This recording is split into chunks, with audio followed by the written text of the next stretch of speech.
Let the day fade away. Settle into your bed or favorite chair, lower the lights, and let's take a slow journey into the past. The sun peeks over the smoky roofs of 11th century London, and you, my friend, are already greeted by the symphony of the smithy. The clang of hammer on anvil is your morning bell, and the smell of coal is your breakfast aroma. Welcome to the life of a medieval blacksmith, where your days are a medley of fire, sweat, and metal. Forget your comfy modern job with its ergonomic chair and coffee breaks. Here, your tools are your lifeline, and your daily grind is quite literal. As you step into your workshop, you're not just entering a place of business, you're stepping into the heartbeat of medieval society. You see, in this era, blacksmiths were the unsung heroes, the hidden architects of everyday life. From the horseshoes that kept knights galloping into glory, to the swords that decided battles, your craft is nothing short of essential. Sure, the troubadours might get all the limelight with their tales of valor and romance, but without your ironwork, those tales would be considerably less epic. Now, let's talk shop. Literally, in this time, your forge is more of a status symbol than a car with a sunroof. The economic stakes are high, and the demand for your skills is insatiable. A basic sword might set someone back around 6 pence. To put that in perspective, a labourer scrapes by on about 1.5 pence a day. So, every clang of your hammer isn't just noise, it's the sound of coins clinking into your pocket. You're not just a blacksmith, you're a medieval entrepreneur. But before you get too swept up in the romance of it all, let's bust a myth or two. The image of the blacksmith as a burly, soot-covered artisan, forging swords by day and wooing maidens by night, is about as realistic as a medieval sitcom. In reality, your work is grueling. The forge is hot enough to rival a dragon's breath, and the hours are long. You work from dawn till dusk, with little time for anything else. The tools of your trade are heavy and unforgiving, and one wrong move could mean disaster. Yet, despite the harsh conditions, being a blacksmith is a respectable gig.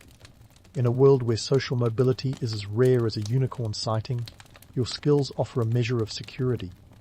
You're a craftsman, part of a tradition that stretches back centuries, and people respect that.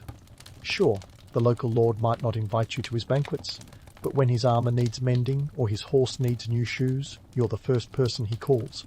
And let's be honest, in a feudal system, that's as good as a seat at the high table.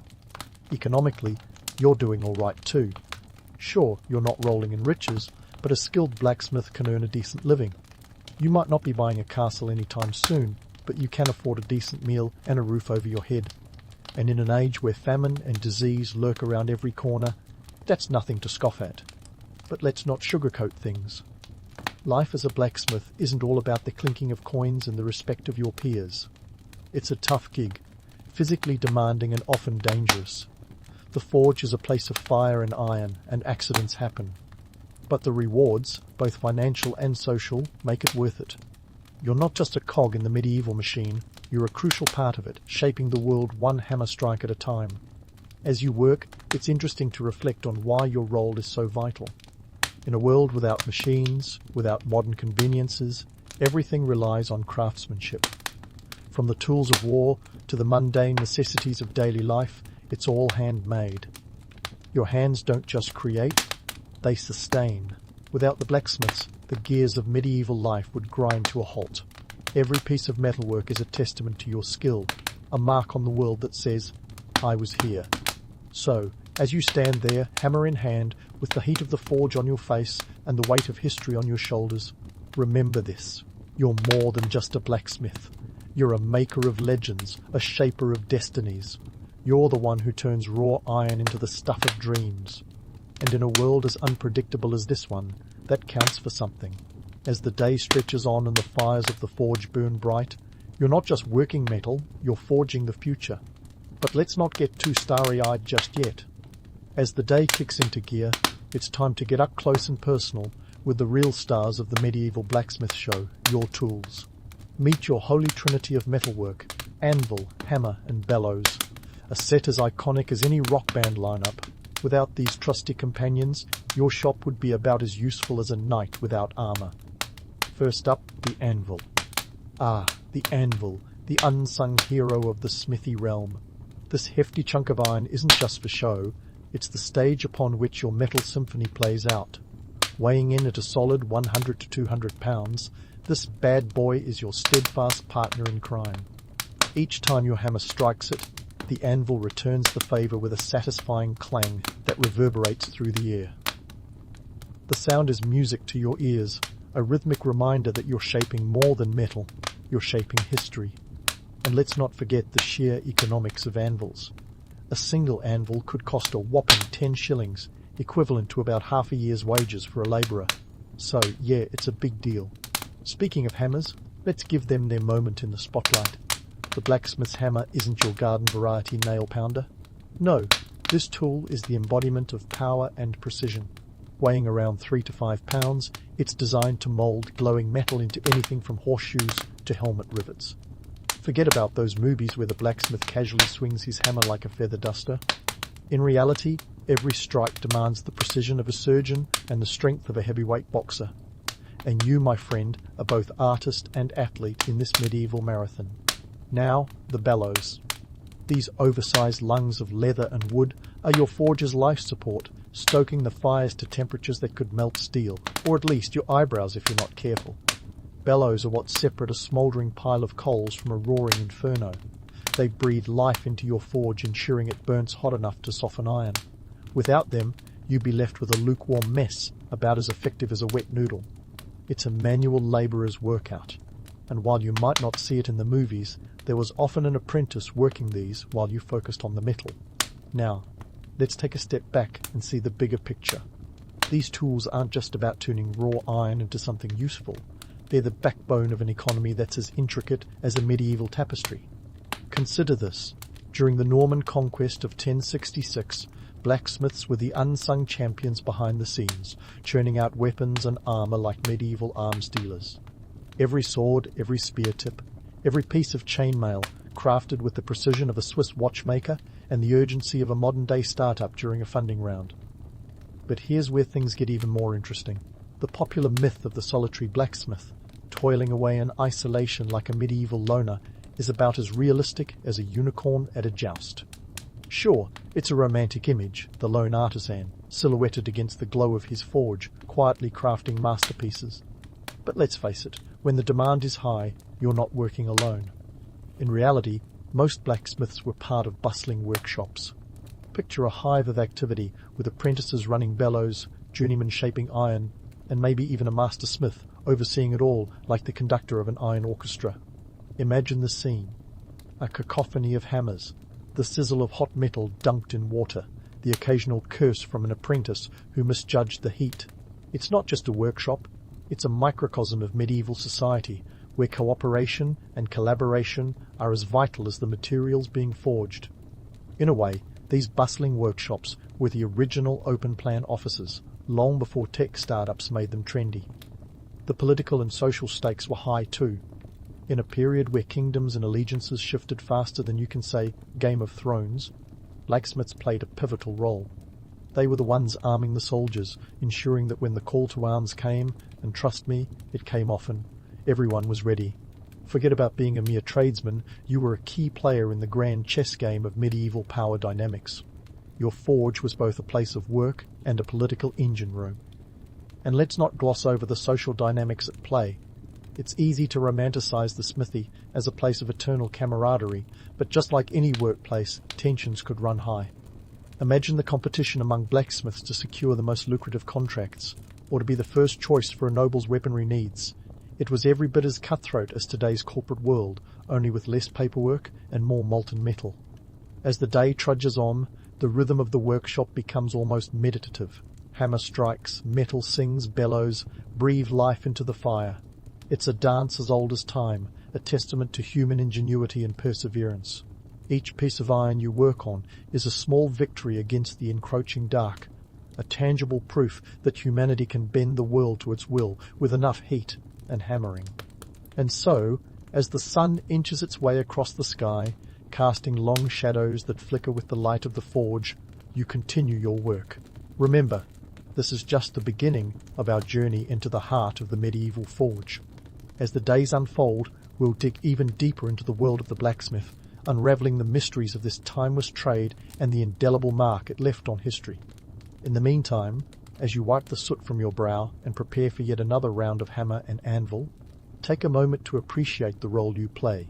You're not just crafting objects, you're crafting history. And in a world where the line between myth and reality is often blurred, that's a legacy worth forging. So, here you are, breathing life and flame into raw metal, shaping destiny with every swing of your hammer. But let's not get too carried away by the poetic sparks. There's a gritty reality to this craft that's less about legends and more about lung capacity. Welcome to the daily grind of a medieval blacksmith, where the romance of fire and steel meets the unromantic stench of sweat and smoke. First things first, you've got to get that forge roaring. And I mean roaring in a world without automated anything. It's a matter of manually coaxing those embers into a full-on blaze capable of softening iron. You're looking at temperatures around 25 degrees Celsius to about 1,370 degrees Celsius for those on the Celsius train. That's hotter than your average barbecue, and unlike your backyard grill, it's not just a weekend affair. It's your daily setup, your bread and butter, and possibly the cause of that persistent cough you've been ignoring. Once the forge is lit, it's time to dance the delicate jig of creation, and by that I mean hammering the daylights out of some metal. This is where the romance often ends and the reality begins. You're not just crafting swords for noble knights or shoeing horses for daring cavalry charges. There's a lot of mundane but necessary work, like making nails, tools, and utensils. You could say you're the medieval equivalent of a hardware store, minus the helpful clerk in an apron. The work is relentless. Hour after hour, you're swinging that hammer, each blow a small seismic event your body feels the next day. And here's a little nugget of truth. Blacksmith work isn't for the faint of heart or the weak of arm. Sure, the Hollywood version of a blacksmith is all muscle and might, but in reality, it's a full-body workout that would make your local gym instructor proud. The physical toll is significant, and the risk of injury is ever present. Burns, cuts, and crushed fingers are part of the package, so much so that you could almost sell tickets to the daily drama. And let's talk about the air quality, or lack thereof. Your lungs are getting quite the workout, inhaling smoke and sparks like they're going out of style. Long-term exposure to the fumes and particulates from burning coal isn't exactly recommended by medieval health standards, not that those even existed. Respiratory issues were common, and the life expectancy wasn't exactly something to write home about unless your home was a medieval graveyard. But wait, there's more. If you're lucky, you might get to repair some armor today. This isn't just any patch-up job, it's a delicate balancing act of function and form. Armor needs to be strong enough to deflect a sword and flexible enough to allow the wearer to, breathe. Your work could mean the difference between a noble getting a medal or a memorial. No pressure, right? Now, you might be thinking, surely there's some respite from this relentless cycle. Well, not really. Lunch is a quick affair, maybe some bread and cheese if you've got the coin, or a bowl of pottage if not. Then it's right back to the grindstone. Forget about weekends or paid time off, those are modern luxuries. Your day stretches into the evening, with the forge's glow your only sundown. Yet, despite the grueling nature of the work, there's a certain satisfaction that comes with it. Each piece you produce isn't just a product. It's a testament to your skill, your endurance, and your place in the great medieval tapestry. You're not just making things, you're making history, one hammer strike at a time. And as you wipe the soot from your brow and crack your aching knuckles, remember this.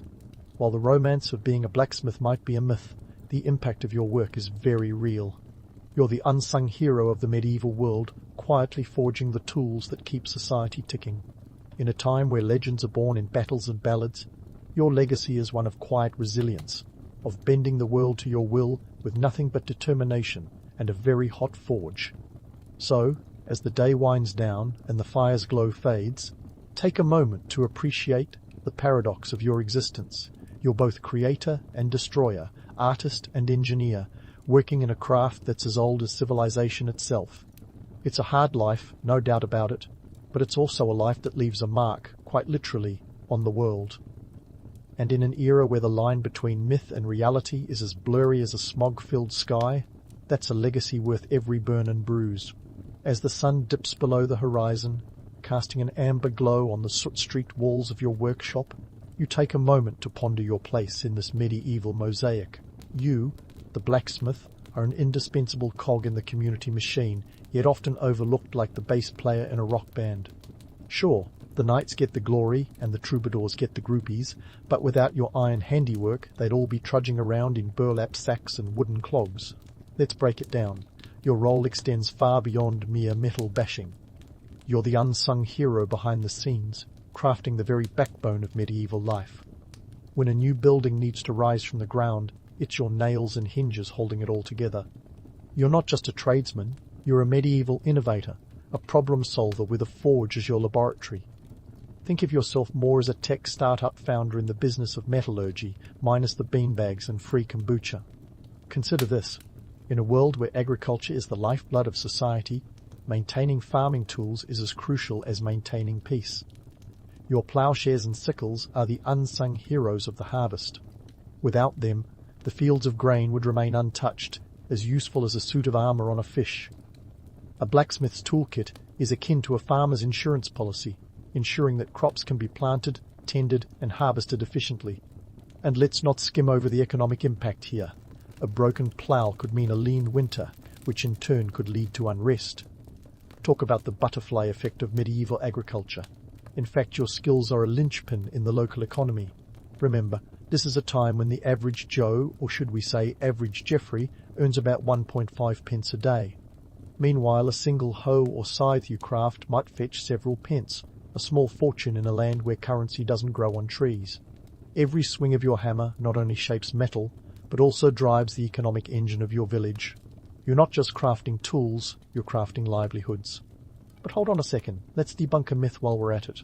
The romanticized image of the solitary blacksmith, hidden away like a medieval Batman, is about as accurate as a jousting lance in a tavern brawl. In reality, your work is a team effort, a bustling hive of activity. Apprentices and journeymen swarm around your forge, each contributing to the alchemical dance of fire and metal. It's less lone artisan and more family business, complete with the occasional squabble over who left the bellows unattended. The camaraderie is real, but so is the competition. Everyone wants a piece of the lucrative blacksmithing pie. And let's talk innovation, my friend. The blacksmith's role as an innovator is often glossed over like a footnote in a history book. You're the medieval equivalent of an R&D department, constantly refining techniques and developing new alloys to meet the demands of a changing world. Need a stronger sword, a more efficient plough, a lighter set of armor? You're the go-to guy, the medieval MacGyver turning raw iron into cutting-edge technology. Your work is a testament to human ingenuity, proving that necessity really is the mother of invention. Now, let's consider the social dynamics at play. In a society where social mobility is as rare as a dragon's egg, your skills offer a unique form of currency, respect. Sure, the local lord might not invite you to his feasts, but when his armor needs adjusting or his horse needs shoeing, you're the first name on his parchment. This access, while limited, grants you a certain leverage, a whisper of influence in a world ruled by power and privilege. You might not sit at the high table, but you're certainly influencing what's served. And let's not ignore the political implications of your trade.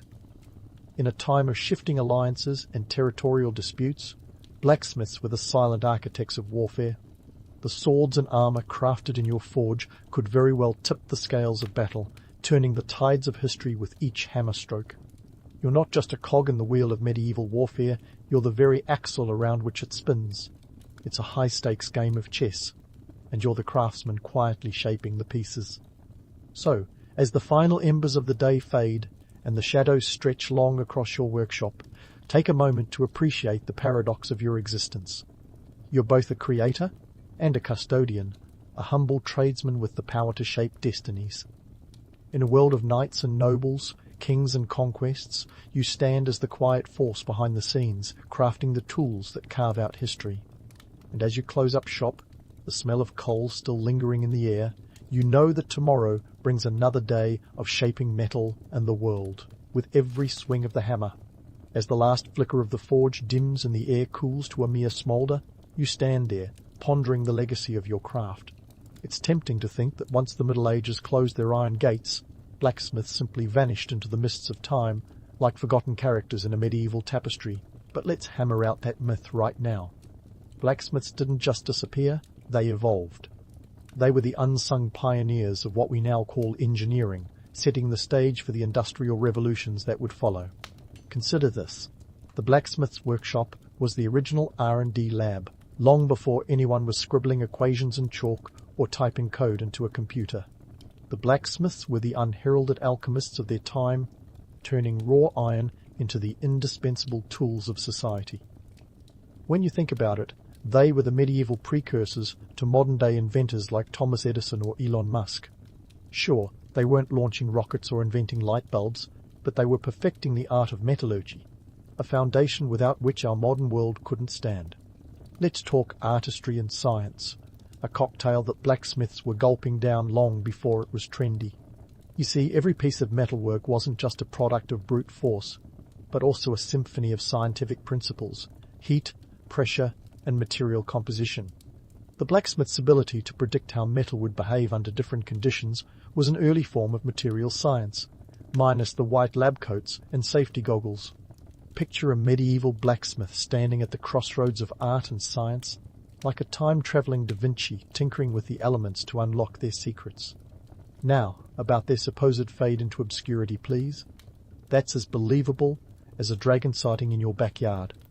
As the world moved from the shadowy medieval period into the Renaissance and beyond, blacksmiths didn't just survive, they thrived. They became central figures in the burgeoning field of mechanical engineering. The Industrial Revolution of the 18th century, that great upheaval of steam and steel, owes a hefty nod to the blacksmiths who laid the groundwork. Their techniques in forging and metalworking evolved into industrial machinery that powered everything from textile mills to railways. And let's not forget the economic impact. Medieval blacksmiths were the early entrepreneurs, proto-capitalists who understood supply and demand before Adam Smith put it in writing. The tools they crafted weren't just items, they were investments, crucial for agriculture, warfare, and construction. The blacksmith's forge was the beating heart of the local economy, a reality as persistent as the calluses on their hands. Their legacy is etched into the very fabric of economic history, a testament to their ingenuity and adaptability. But let's keep our feet firmly on the ground. Romanticizing these metallurgical magicians as solitary geniuses ignores the collaborative nature of their craft. As societies grew more complex, so did the blacksmiths' workshops. These were the original toe-working spaces, alive with the clatter of hammers and the hiss of steam. Apprentices, journeymen, and master blacksmiths worked side by side, each contributing to the collective knowledge that would propel their trade into the modern era. This environment of shared expertise was a crucial factor in the evolution of blacksmithing into a cornerstone of engineering. And here's a sharp observation for you. The blacksmith's contribution to modern craftsmanship isn't just in the tools they made, but in the ethos they propagated. The blend of artistry, grit, and scientific inquiry they exemplified is a legacy that continues to shape industries today. Their work wasn't just about creating objects, but about solving problems, a mindset that is the bedrock of innovation in any field. The blacksmith's workshop was a crucible of creativity, their sparks of inspiration lighting the way for future generations of inventors and craftsmen. So, as you pack away your tools and let the dust settle on another day's work, consider this. The blacksmith's legacy is not one of obscurity, but of quiet resilience and unyielding progress. They were the bridge between the rudimentary past and the sophisticated future, forging a path that would lead to the technological marvels we often take for granted. The next time you flick a light switch or start your car, remember that it all began with the clang of a hammer on an anvil and the glow of a forge in a medieval workshop. As the final shadows stretch across your workshop, you stand as a testament to an enduring legacy. You're not just a relic of the past, you're a reminder of the relentless human spirit that refuses to be extinguished. In a world that often blurs the lines between myth and reality, the blacksmith remains a symbol of ingenuity and perseverance. So, here's to you, the medieval blacksmith, the original engineer, the silent architect of progress, and the eternal craftsman of history's grand tapestry. Your story is far from over, and in every tool and piece of art, your legacy lives on, echoing through the ages like the resounding ring of a hammer on an anvil. France in the early 15th century was less of a country and more of a chaotic medieval soap opera. It was the 100 Years' War, a catchy name for a conflict that dragged on for a staggering 116 years. England and France were locked in this long-drawn battle, swapping territories like they were trading cards. Meanwhile, peasants were stuck between the crossfire, their lives resembling a never-ending episode of Survivor Medieval Edition. Enter Joan of Arc, who by all accounts should have been just another anonymous farm girl lost to history. Except she wasn't. Born around 1412 in Domremy, a small village that was about as far from the political intrigue of Paris as one could imagine, Joan was the daughter of a tenant farmer. Her early life wasn't exactly the stuff of legends. Her daily grind involved tending to the family's livestock and helping with the harvest, not exactly the training ground for a future military leader. But you know what they say, necessity is the mother of invention, or in Joan's case, the mother of divine inspiration. Now, let's talk about why Joan even had a shot at becoming France's most famous military commander. The French crown at the time was a hot mess. Charles VI, the reigning king, was prone to bouts of madness. Think King Lear, but French and with fewer soliloquies. His mental instability led to a power vacuum, with various factions bickering over who should really be in charge. This lack of strong leadership was like a golden invitation for the English, who were more than happy to crash the party and lay claim to French territories. The catastrophic defeat at the Battle of Agincourt in 1405 didn't help matters either, leaving the French army demoralized and their treasury looking emptier than a peasant's pantry. Amidst this backdrop of doom and gloom, Joan claimed she heard voices. Not the kind of voices that would land you in a medieval asylum, but divine ones. She insisted that St. Michael, St. Catherine, and St. Margaret had tasked her with a mission to drive out the English and ensure that Charles VII, the Dauphin, would be crowned king. It was a bold claim for a teenage girl who had never so much as wielded a sword, let alone led an army. But Joan was nothing if not persistent. She managed to convince the local garrison commander, Robert de Baudricourt, to take her seriously. It took a bit of persistence, and perhaps a dash of divine intervention, but eventually Baudricourt relented and provided her with an escort to see the Dauphin. Joan's journey to meet Charles VII at Chinon was no easy feat either. She travelled over 300 miles through hostile territory, a journey that would test the resolve of even the most seasoned adventurer. Yet she arrived, unwavering and ready to sell her vision of liberation to a skeptical court. Now, you might be wondering how a teenager with no military experience managed to charm her way into the royal court. Well, Charles VII was in dire need of a win. His legitimacy was constantly under threat, and the French morale was circling the drain. Joan's conviction and her claims of divine guidance were just the kind of wild card that could turn the tide. Her fervour was infectious. She promised victory at a time when the French needed hope more than ever. Charles, perhaps swayed by desperation or a genuine belief in Joan's divine mission, decided to take a chance on her. Naturally, the decision raised more than a few eyebrows among the nobility. After all, military strategy wasn't exactly a staple in the curriculum for peasant girls. Yet, Joan's presence was the kind of wild card that the French hadn't tried yet, and when you're losing a century-long war, you might as well roll the dice. Joan's extraordinary journey from farm girl to military leader was about to begin. Forget the romanticized visions of her as a saintly figure. Joan was about to become a force of nature that would challenge the established order and rewrite the script of the 100 Years' War. She was about to shake up the medieval status quo, and the world would never see it coming. Joan of Arc was about to take center stage like a rock star at a medieval Woodstock. And let's be clear, it wasn't her pedigree that got her the gig. This was a world where bloodlines were your ticket to power, not divine voices heard by teenage girls. Yet, against all odds, Joan was about to flip the script in a way that made French aristocrats spit out their Bordeaux. So, let's dive into Joan's ascent from farm girl to de facto leader of the French army, her secret weapon, charisma, and a whole lot of it. Imagine trying to convince the heir to the throne to hand over military control to someone whose previous leadership experience involved herding sheep, not soldiers.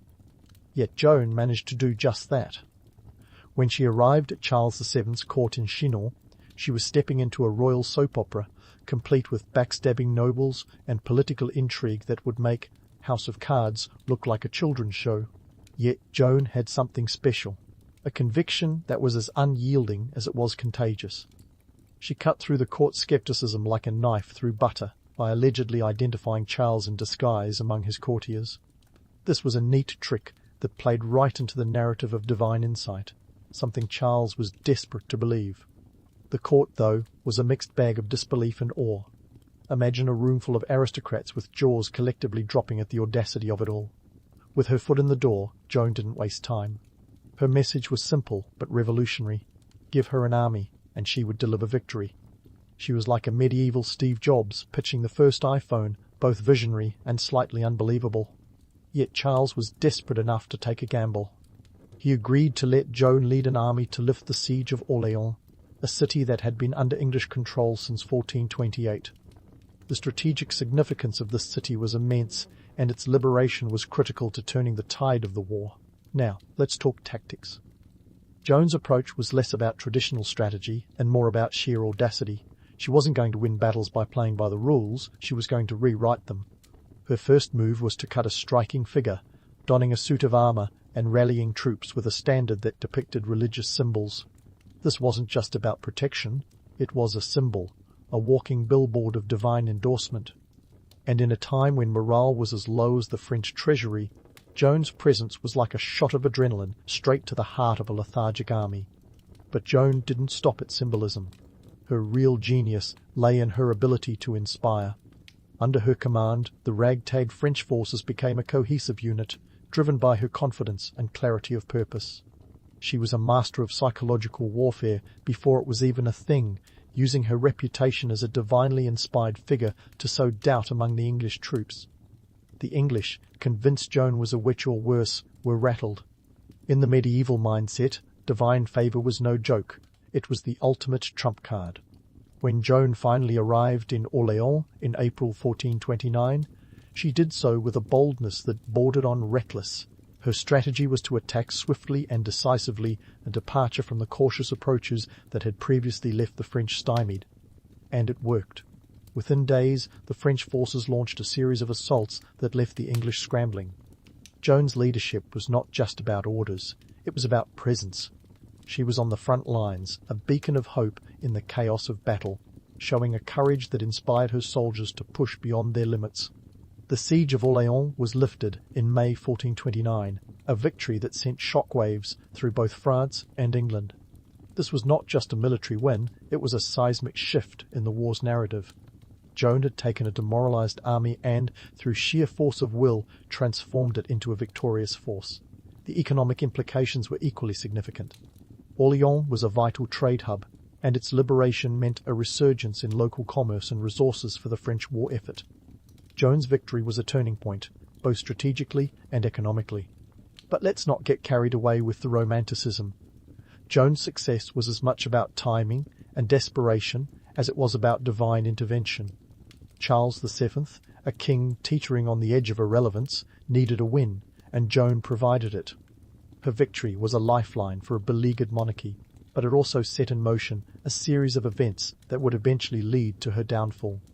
The very qualities that made her a hero, her audacity, her unyielding faith, would later be used against her in a world that was all too eager to tear down its idols.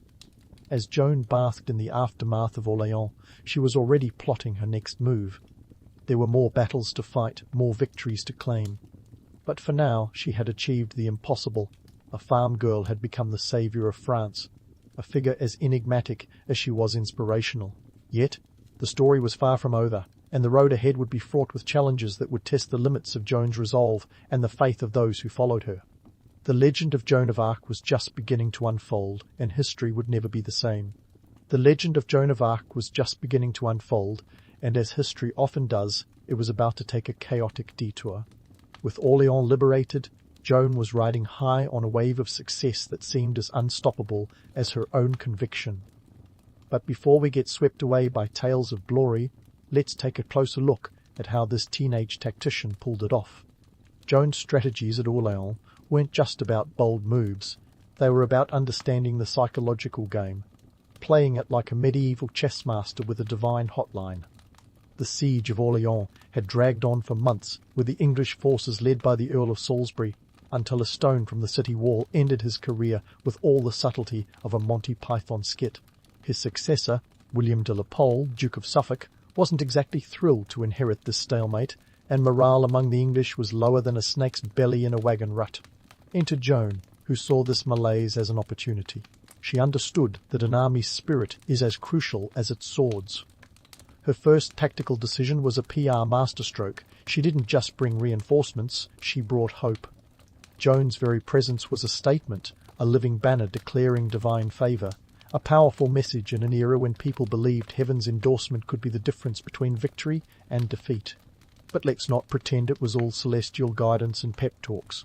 Joan was savvy, employing tactics that were unconventional, even by the standards of the day.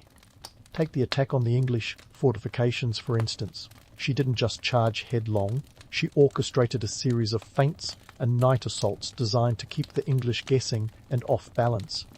Think of it as a medieval version of guerrilla warfare without the camo face paint. Numbers tell the tale here. Joan's forces numbered around 4,000, facing an English contingent that was about the same size. Yet, despite the parity in numbers, the psychological advantage was all Joan's. Her charisma was the real force multiplier. Reports say she led from the front, rallying her troops with an energy that seemed inexhaustible. Picture a teenage girl in full armor riding into battle, not just as a commander, but as a symbol. It's like the plot twist no one saw coming in the 100 Years' War drama. And let's not overlook the economic dimension. Orléans was not just a military target, it was an economic linchpin. Its liberation meant reopening trade routes and reviving commerce, crucial for a French economy that had been bleeding out like a hemophiliac in a knife fight. The victory wasn't just a morale booster, it was a financial lifeline for a country on the brink.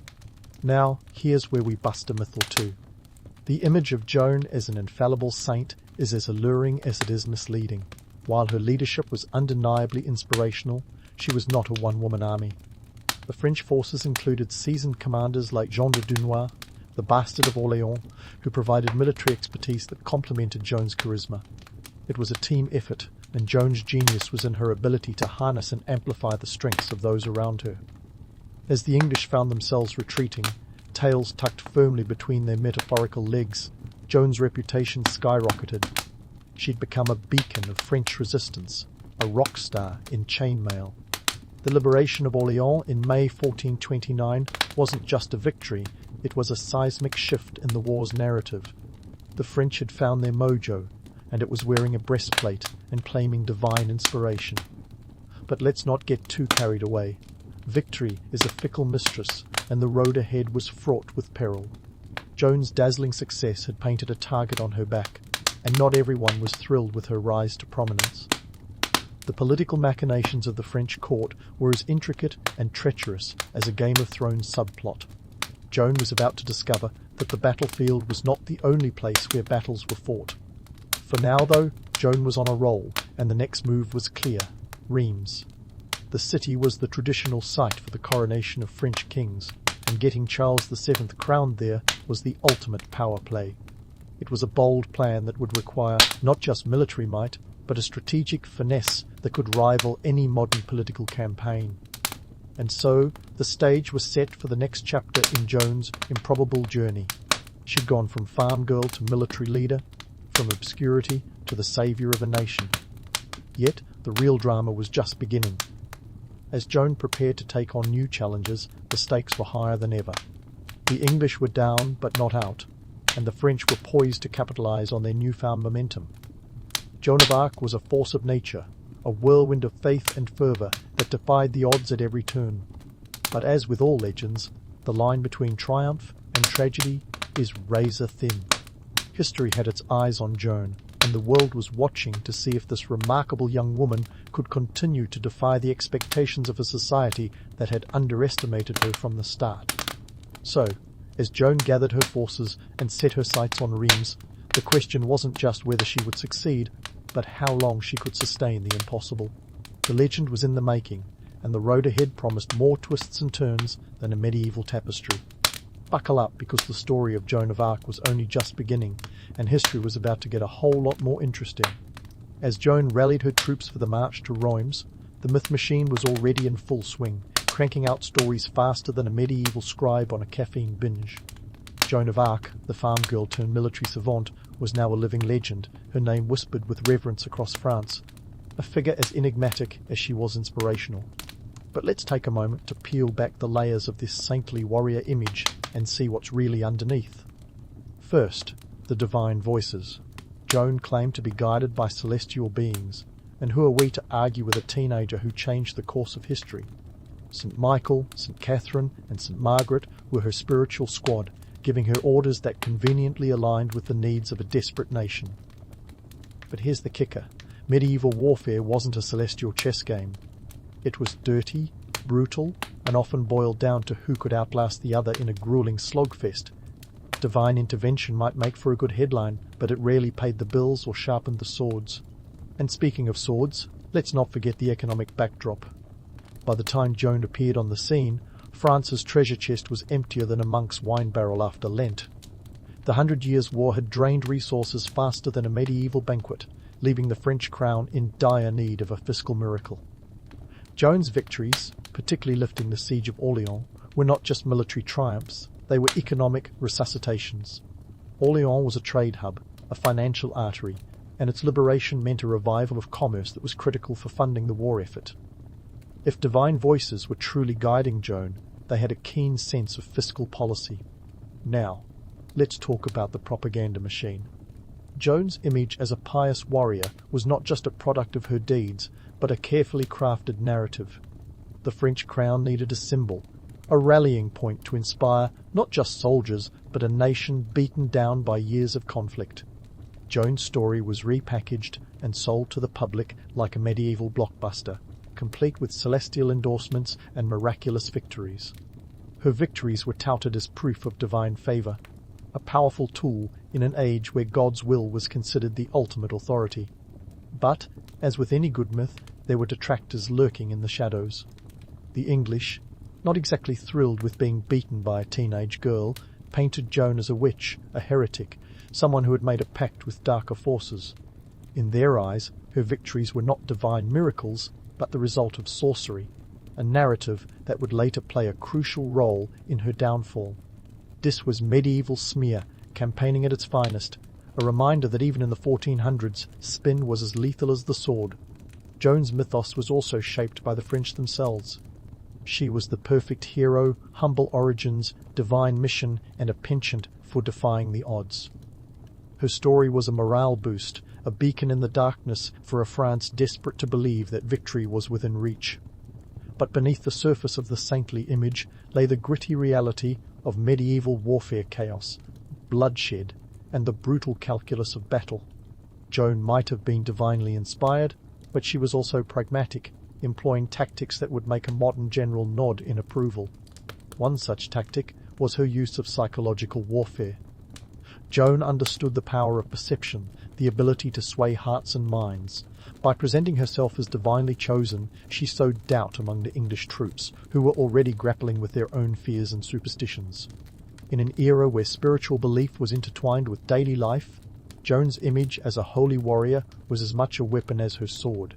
It was a masterstroke of psychological manipulation, a medieval psyop that left her enemies reeling. As Joan and her forces made their way to Reims, the propaganda continued to churn, painting her journey as a divine pilgrimage. The coronation of Charles VII at Reims was not just a strategic move, it was the ultimate PR coup. Reims was the traditional site for crowning French kings, and getting Charles anointed there was a symbolic reclamation of legitimacy and power. Joan's role in this was crucial, her presence a living testament to the idea that God was, indeed, on their side.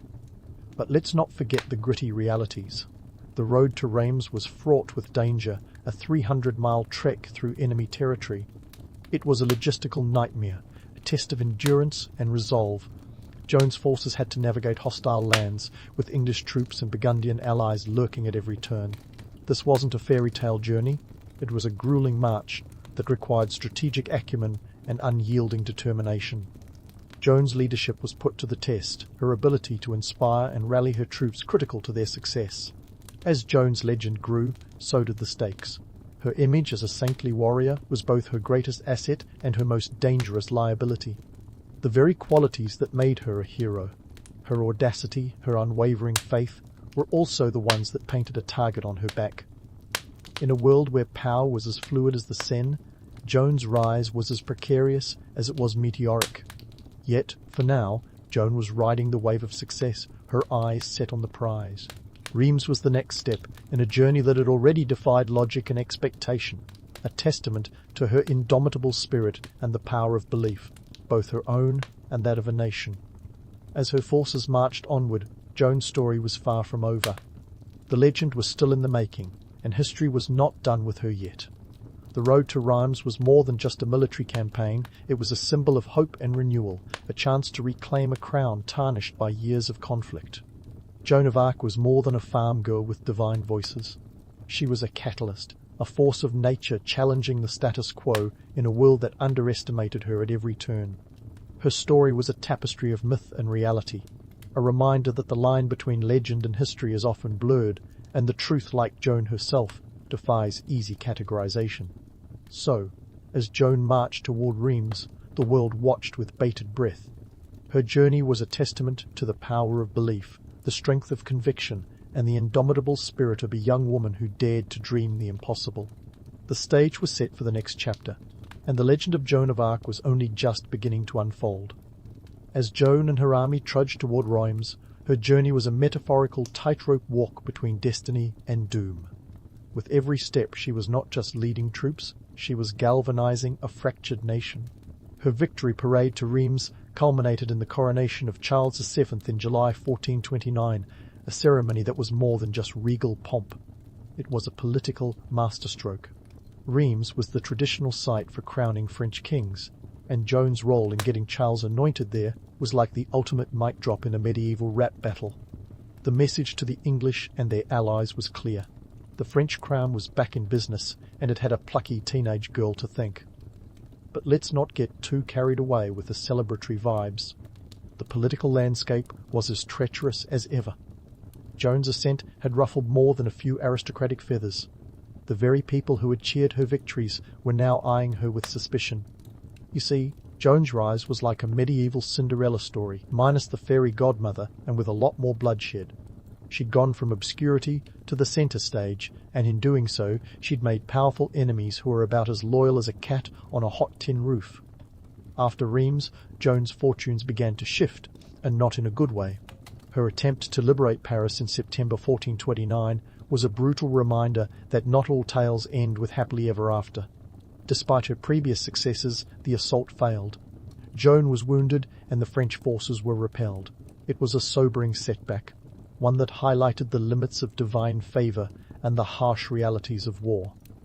The French were not quite ready to reclaim Paris, and Joan's aura of invincibility took a hit. Now, here's where the political game gets dirty. Charles VII, the very king whose crown Joan had helped secure, started to distance himself. Politics is a funny thing. One minute you're a hero, the next you're a liability. Charles had other priorities, like brokering peace with the Burgundians, who were as trustworthy as a fox in a henhouse. Joan, with her uncompromising zeal and penchant for stirring up trouble, was fast becoming an inconvenient figure. In May 1430, during a skirmish at Compiègne, Joan was captured by the Burgundians.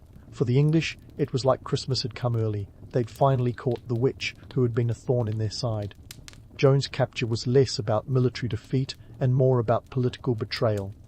The Burgundians, ever the opportunists, handed her over to the English for 10,000 livres, a handsome sum that would have bought a lot of medieval ale. Joan's trial in Rouen in 1431 was the kind of farce that makes modern courtroom dramas look tame.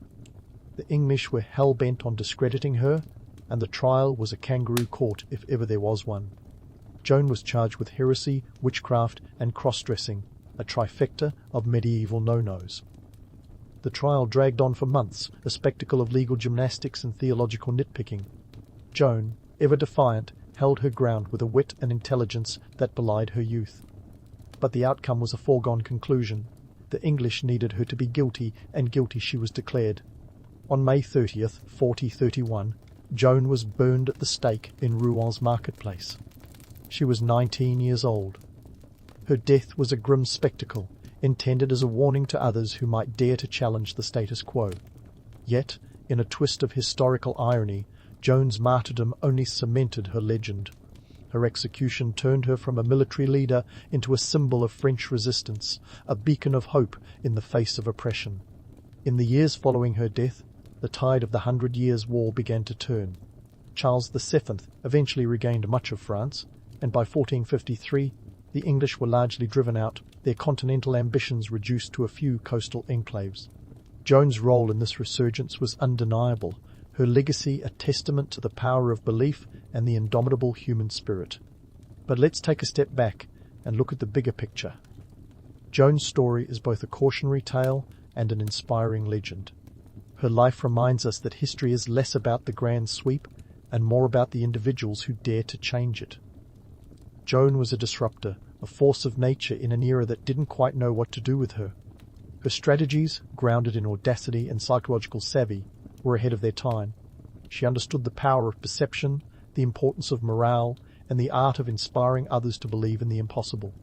And yet, her story is also a stark reminder of the harsh realities of power and politics. Joan's rise and fall were shaped as much by political machinations as by her own actions. Her capture and trial exposed the brutal truths of a world where loyalty was fleeting, and alliances were as stable as a house of cards. Joan's life was a dance on a knife edge, and her tragic end was as much a product of her own success as it was of the enemies she made along the way. In the centuries following her death, Joan's story evolved into legend, a tapestry of myth and reality that has captivated generations. She was canonized as a saint in 1920, a recognition that was as much about her historical impact as it was about her spiritual significance. Joan's legacy is a testament to the enduring power of her story, a reminder that even in the darkest times, the human spirit can shine brightly. So, as we look back on Joan of Arc's incredible journey, let's remember the lessons she taught us. In a world that often underestimates the power of individuals, Joan's life is a testament to the extraordinary impact one person can have. Her story is a blend of myth and reality, a narrative that challenges us to confront the complexities of history and the enduring power of belief. Joan of Arc was not just a figure of her time, she was a force of nature whose legacy continues to inspire us today. In the flickering shadows of a jungle, a Mayan weaver sits cross-legged, deftly spinning threads into a tapestry of life, colour and stories. Now, don't let the serene scene fool you. This isn't just a cozy craft session.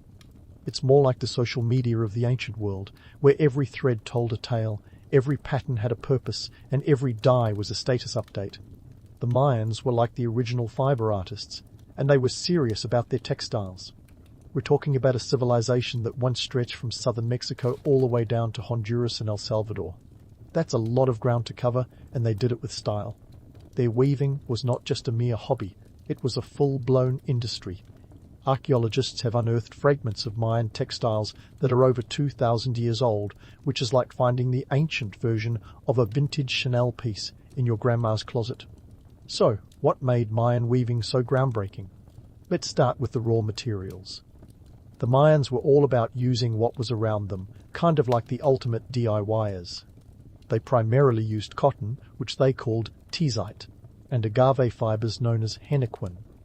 Cotton was like the gold standard, soft and luxurious, while agave fibers were the rugged, durable type you'd want for making a hammock or a strong bag. Think of it as the difference between cashmere and denim today. But the real magic happened in the transformation of these raw materials. Mayan spinners, no, not the fidget kind, would use a spindle whorl, a small disc used to add twist to the fibers. It was essentially the ancient equivalent of a high-tech gadget. With this tool, they could turn fluffy cotton bolls into long, strong threads. It was a process that required skill and patience, not unlike trying to untangle your headphones after they've been in your pocket all day. And let's not forget the dyeing process, which was practically an art form in itself. The Mayans sourced vibrant colors from their natural surroundings, reds from the cochineal insect, blues from the indigo plant, and yellows from the marigold flower. If you think mixing dye sounds a bit like cooking, you're not far off. The Mayans were culinary artists of color, creating hues that could rival any modern Pantone swatch book. Once the threads were ready, it was time for the star of the show, the backstrap loom. Picture a loom small enough to fit in your apartment but sophisticated enough to produce intricate, multicolored patterns. The backstrap loom was portable, tied around the weaver's waist and anchored to a stationary object like a tree or a post. It was the ultimate ergonomic design, allowing the weaver to adjust tension with their body. So, in a way, the backstrap loom was like the ancient iPhone, compact, versatile, and a little addictive. You could easily imagine Mayan weavers losing track of time, hunched over their work like modern-day teenagers on their smartphones. The Mayans didn't just weave for fun. Their textiles were a form of currency, a symbol of social status, and a medium for storytelling. Certain patterns and colors were reserved for the elite, and the more intricate the design, the higher the weaver's skill and the owner's status. It was a bit like wearing a tailored suit today. If your suit also told the story of your ancestors and your standing in society. And here's something to chew on. The process of creating a single, elaborately woven garment could take months. This wasn't fast fashion. It was more like the couture of its time. The patience and dedication required were immense, which makes you wonder how many Mayan weavers resisted the urge to toss their work aside in frustration.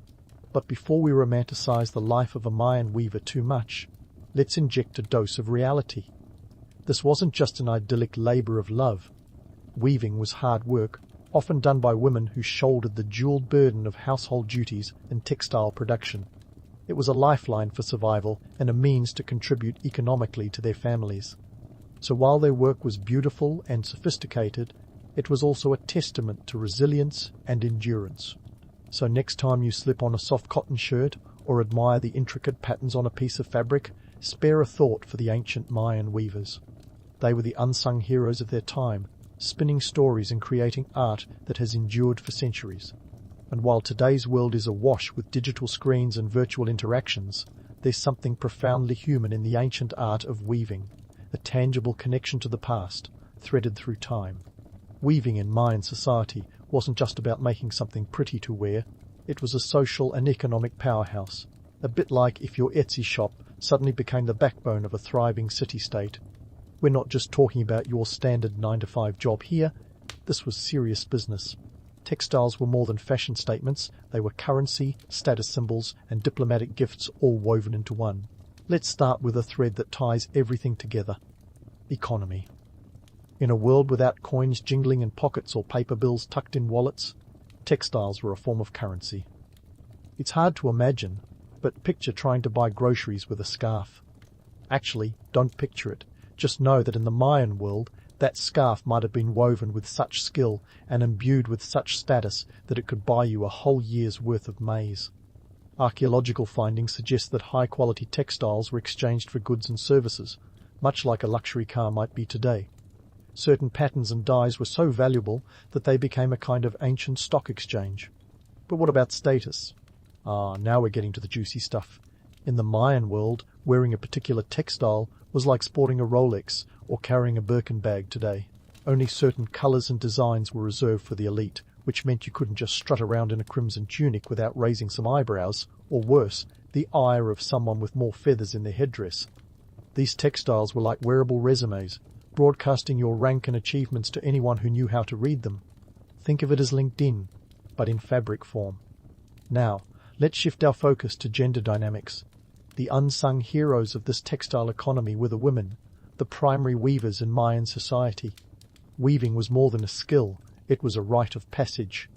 Young girls learned the craft as soon as they could hold a spindle, and by the time they reached marriageable age, they were expected to produce textiles that would serve as their dowries.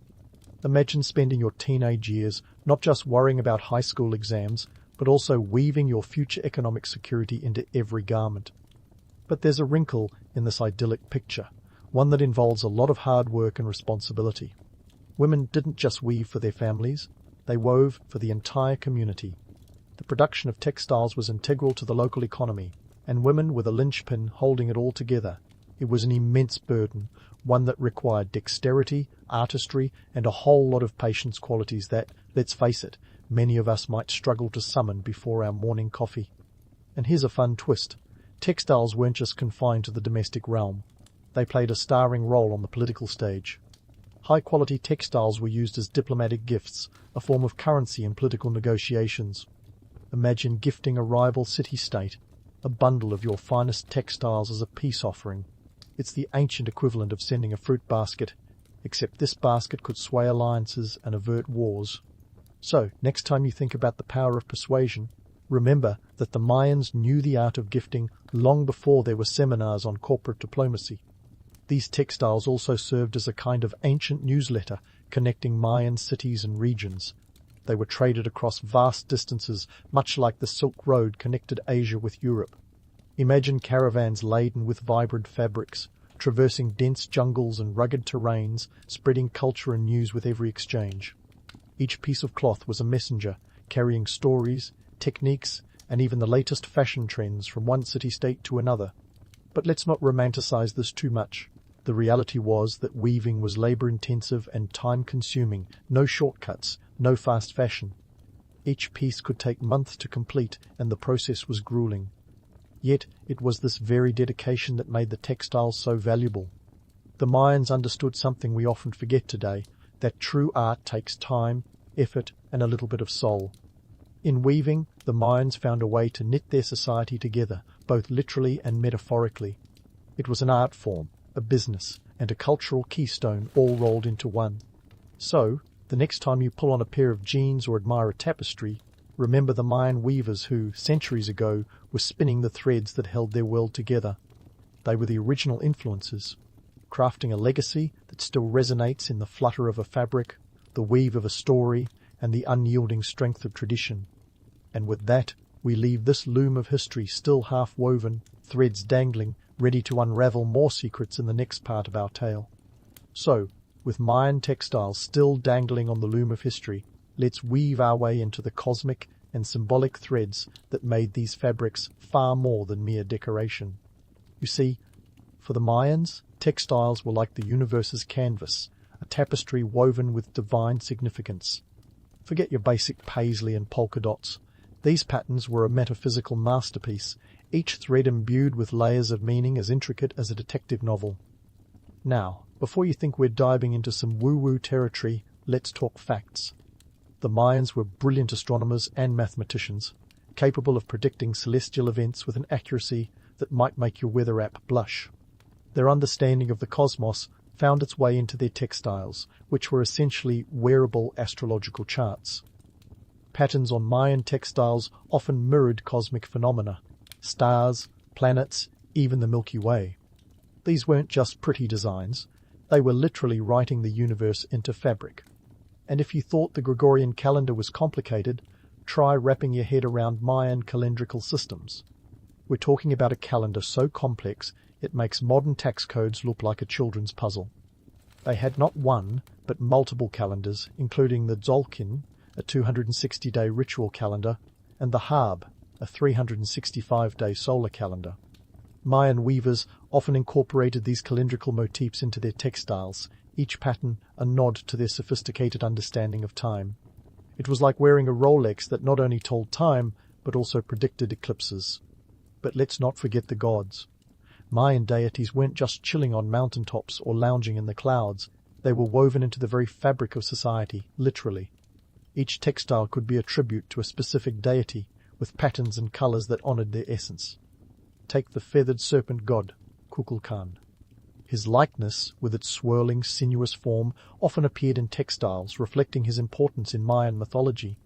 It's like having your favorite band's logo on your t-shirt, but this time the band is an omnipotent celestial being.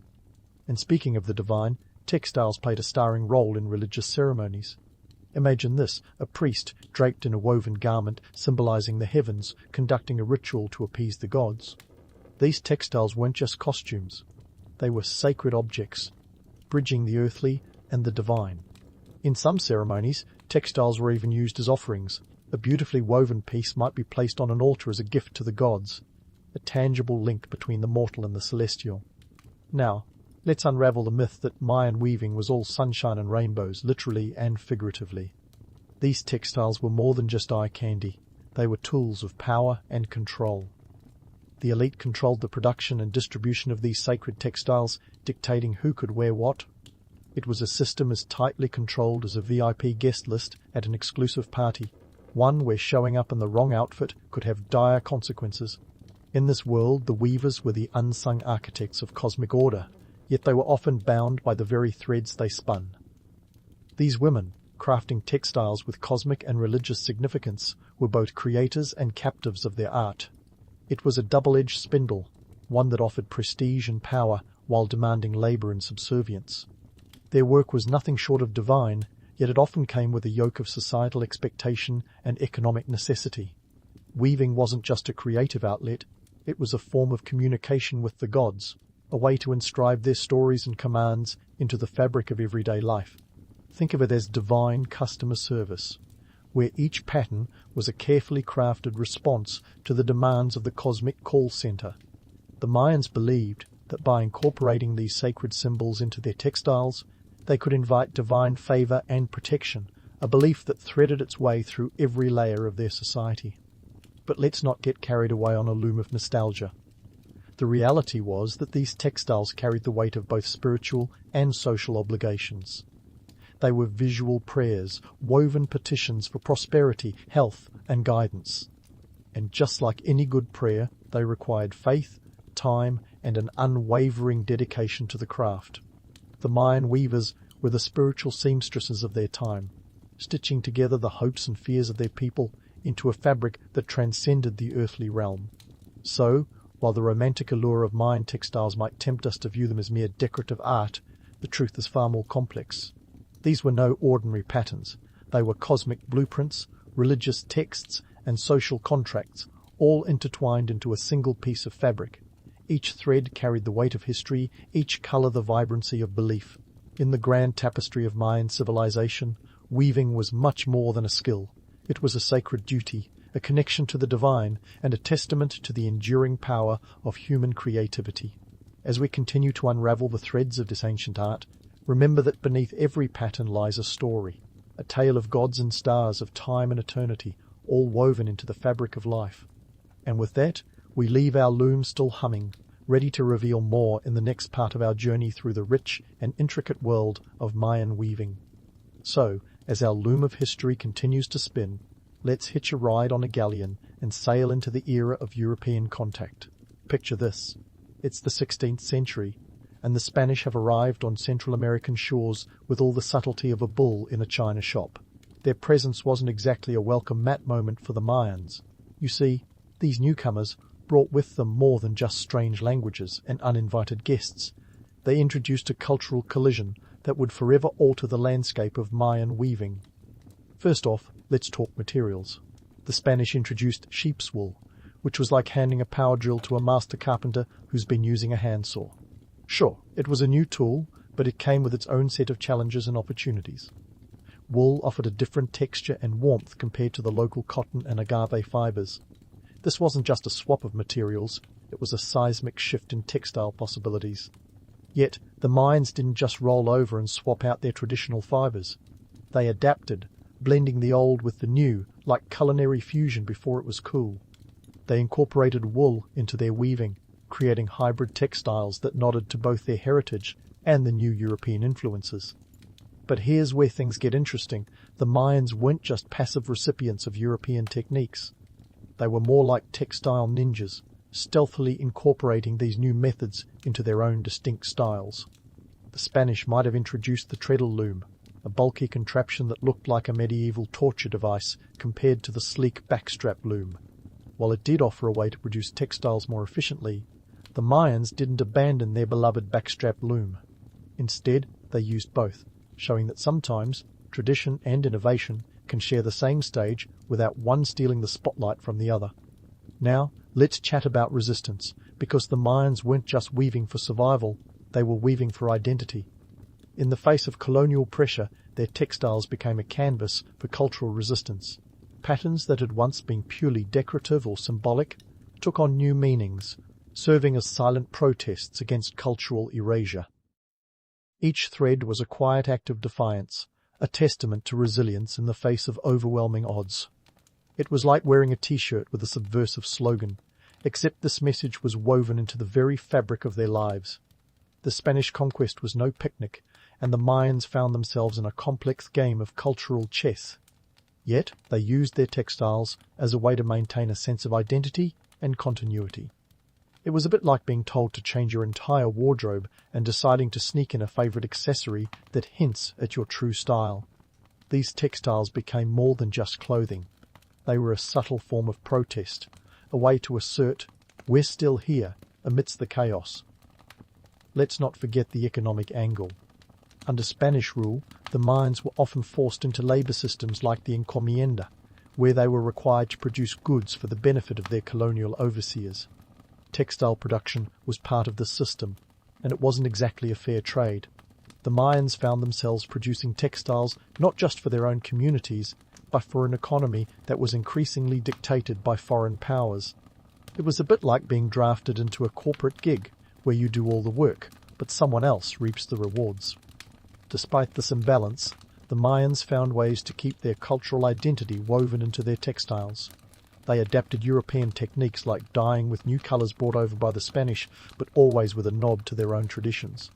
It was like remixing a classic song, keeping the original melody while adding a new beat. The Mayans ensured that their textiles remained a vibrant part of their cultural tapestry, even as the world around them shifted dramatically.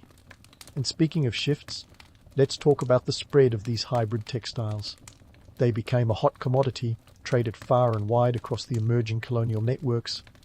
Mayan textiles found their way into European markets, a testament to their enduring appeal and craftsmanship. These weren't just pieces of fabric, they were cultural ambassadors, carrying the stories and skills of the Mayan people to distant lands.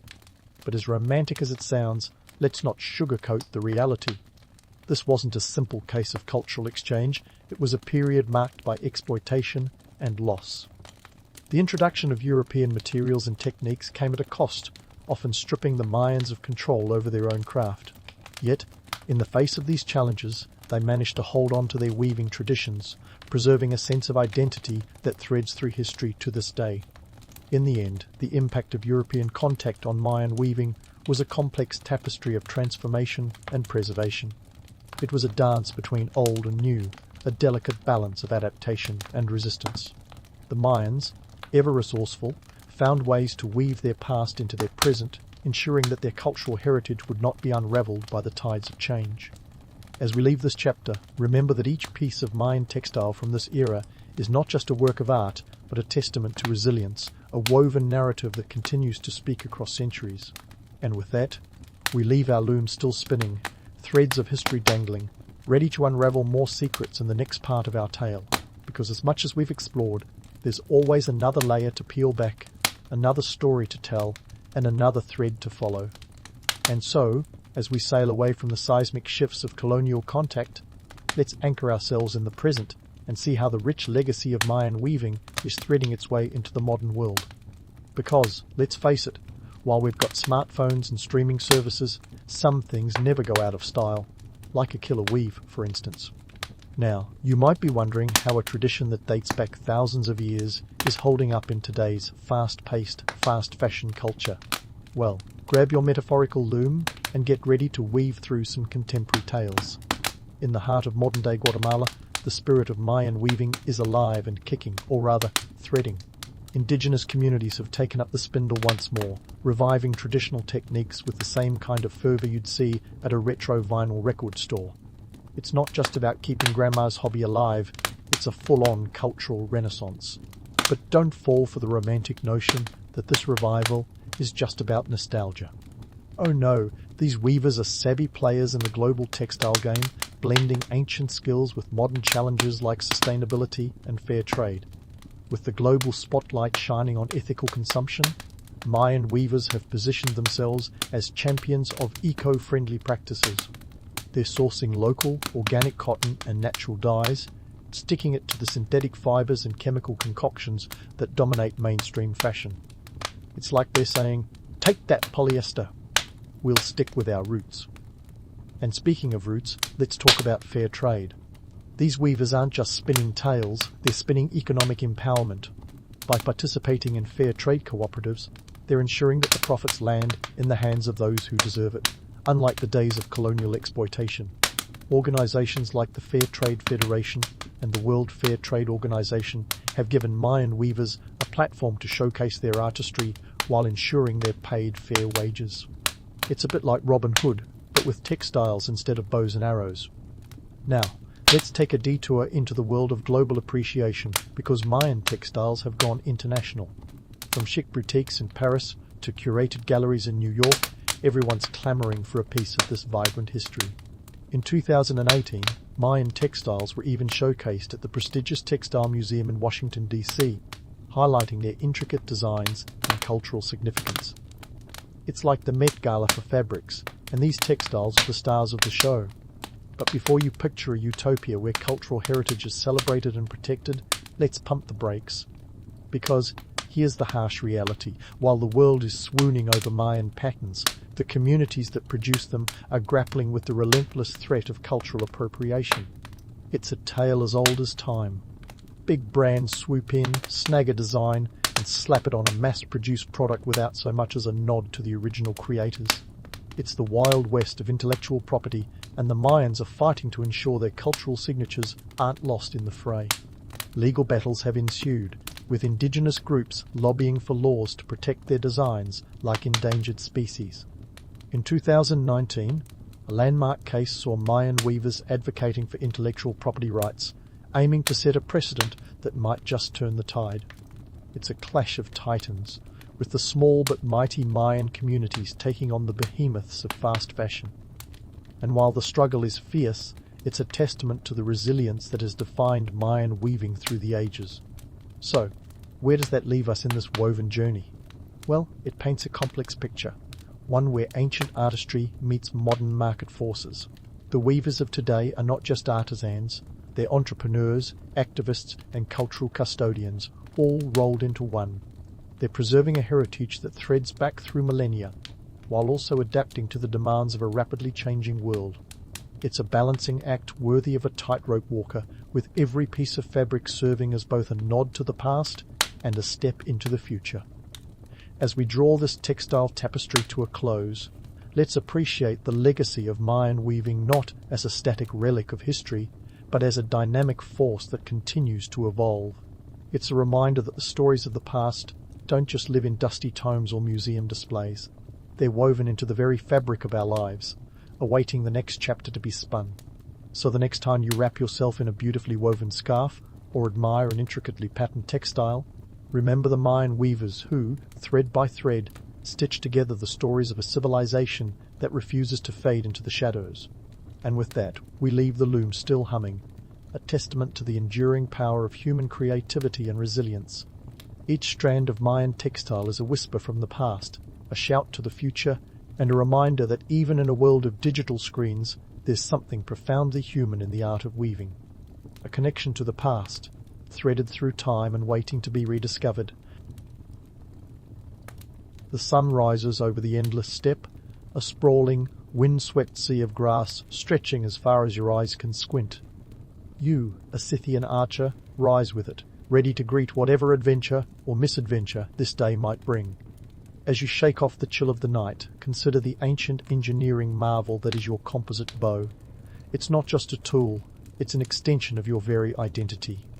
Made from wood, horn and sinew, this bow is as complex as a modern smartphone, minus the blue light and constant notifications.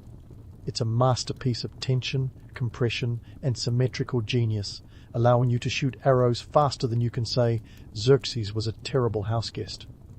Now, being a Scythian archer isn't just about looking dashing on horseback with a bow slung across your back. It's about survival, both in terms of the hunt and the not getting hunted yourself game. Your bow, with its recurve design, gives you the power to launch arrows with enough force to make any potential enemy think twice. The Scythians were feared and respected, partially because no one wanted to be on the business end of one of your arrows. Speaking of business, let's talk about your horse. In the 4th century BC, this animal is your economic lifeline. It's not just a mode of transport, it's your partner in crime, or at least in rapid relocation. Your horse is worth more than a house in a decent neighborhood, and by the way, those don't exist out here on the steppe. In fact, the horse is so valuable that it's practically currency. Forget Bitcoin. Horse trading was the original cryptocurrency, and it was anything but volatile. A horse could fetch you a wife, a plot of land, or even a peace treaty if you were charming enough. Which, let's face it, you probably are. Now, let's dive into the wardrobe part of your morning routine. Forget silk robes or fancy togas. Your ensemble comprises functional layers designed to withstand the temperamental temperament of the steppe. Your trousers, snugly tucked into boots, are made from animal hides, and your tunic is woven from wool, providing just enough warmth without making you look like an ancient Michelin man. The practicality of your attire complements the practicalities of your lifestyle. You're nomadic, which means you move with the seasons, following the herds and avoiding the neighbors with sharper swords. The barter economy you operate in would make any modern-day trader weep into their stock portfolio. Everything's negotiable, from the furs on your back to the fermented mare's milk you drink. Talk about resourcefulness. If the markets crash, you'll still have a horse and fermented milk, which is more than some can say.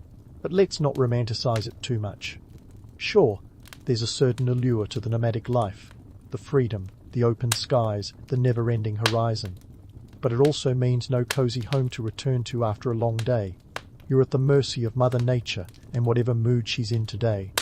The steppe can be unforgiving, with its biting winds and merciless sun.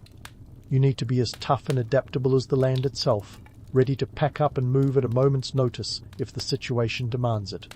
As you prepare your gear, you can't help but appreciate the craft and skill that goes into each piece. The bow, the arrows, the horse tack, each serves a purpose, each has a story. And as you saddle up, you're not just readying yourself for the day, you're continuing a legacy, one that's been passed down through generations of Scythian warriors. You're part of an ancient tradition, one that blends survival with artistry, practicality with legend. So, as the morning sun climbs higher, you take a deep breath of the crisp, cool air. You've got your bow, your horse, and a day full of possibilities.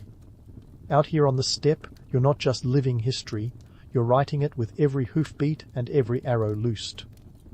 Time to see what the day brings, Scythian archer. The horizon is yours. As you nudge your horse into a gentle trot, the rhythm of hooves becomes the drumbeat to your morning routine. But you're not just out here for a scenic ride. No, my friend, you're off to sharpen your archery skills. A not-so-simple task that requires the precision of a surgeon and the audacity of a gambler on a hot streak. Your aim today? To master the infamous Parthian shot, the ancient world's version of a mic drop. This maneuver, where you shoot arrows backward while galloping away, was as much about style as it was about tactical genius. Forget silent retreats. This was how a Scythian cleared their mind and asserted dominance. Let's break it down. The Parthian shot was a military tactic that involved feigning retreat, only to swivel around on your horse and unleash a volley of arrows at your pursuers. It was like saying, "I'm out of here," then hitting your adversary with a devastating comeback. If it sounds like something out of a martial arts movie, that's because it was every bit as cinematic. The strategy wasn't just clever, it was psychologically disarming. Imagine thinking you've got the upper hand, only to find yourself on the receiving end of an arrow storm. It's the ancient version of being ghosted, then roasted.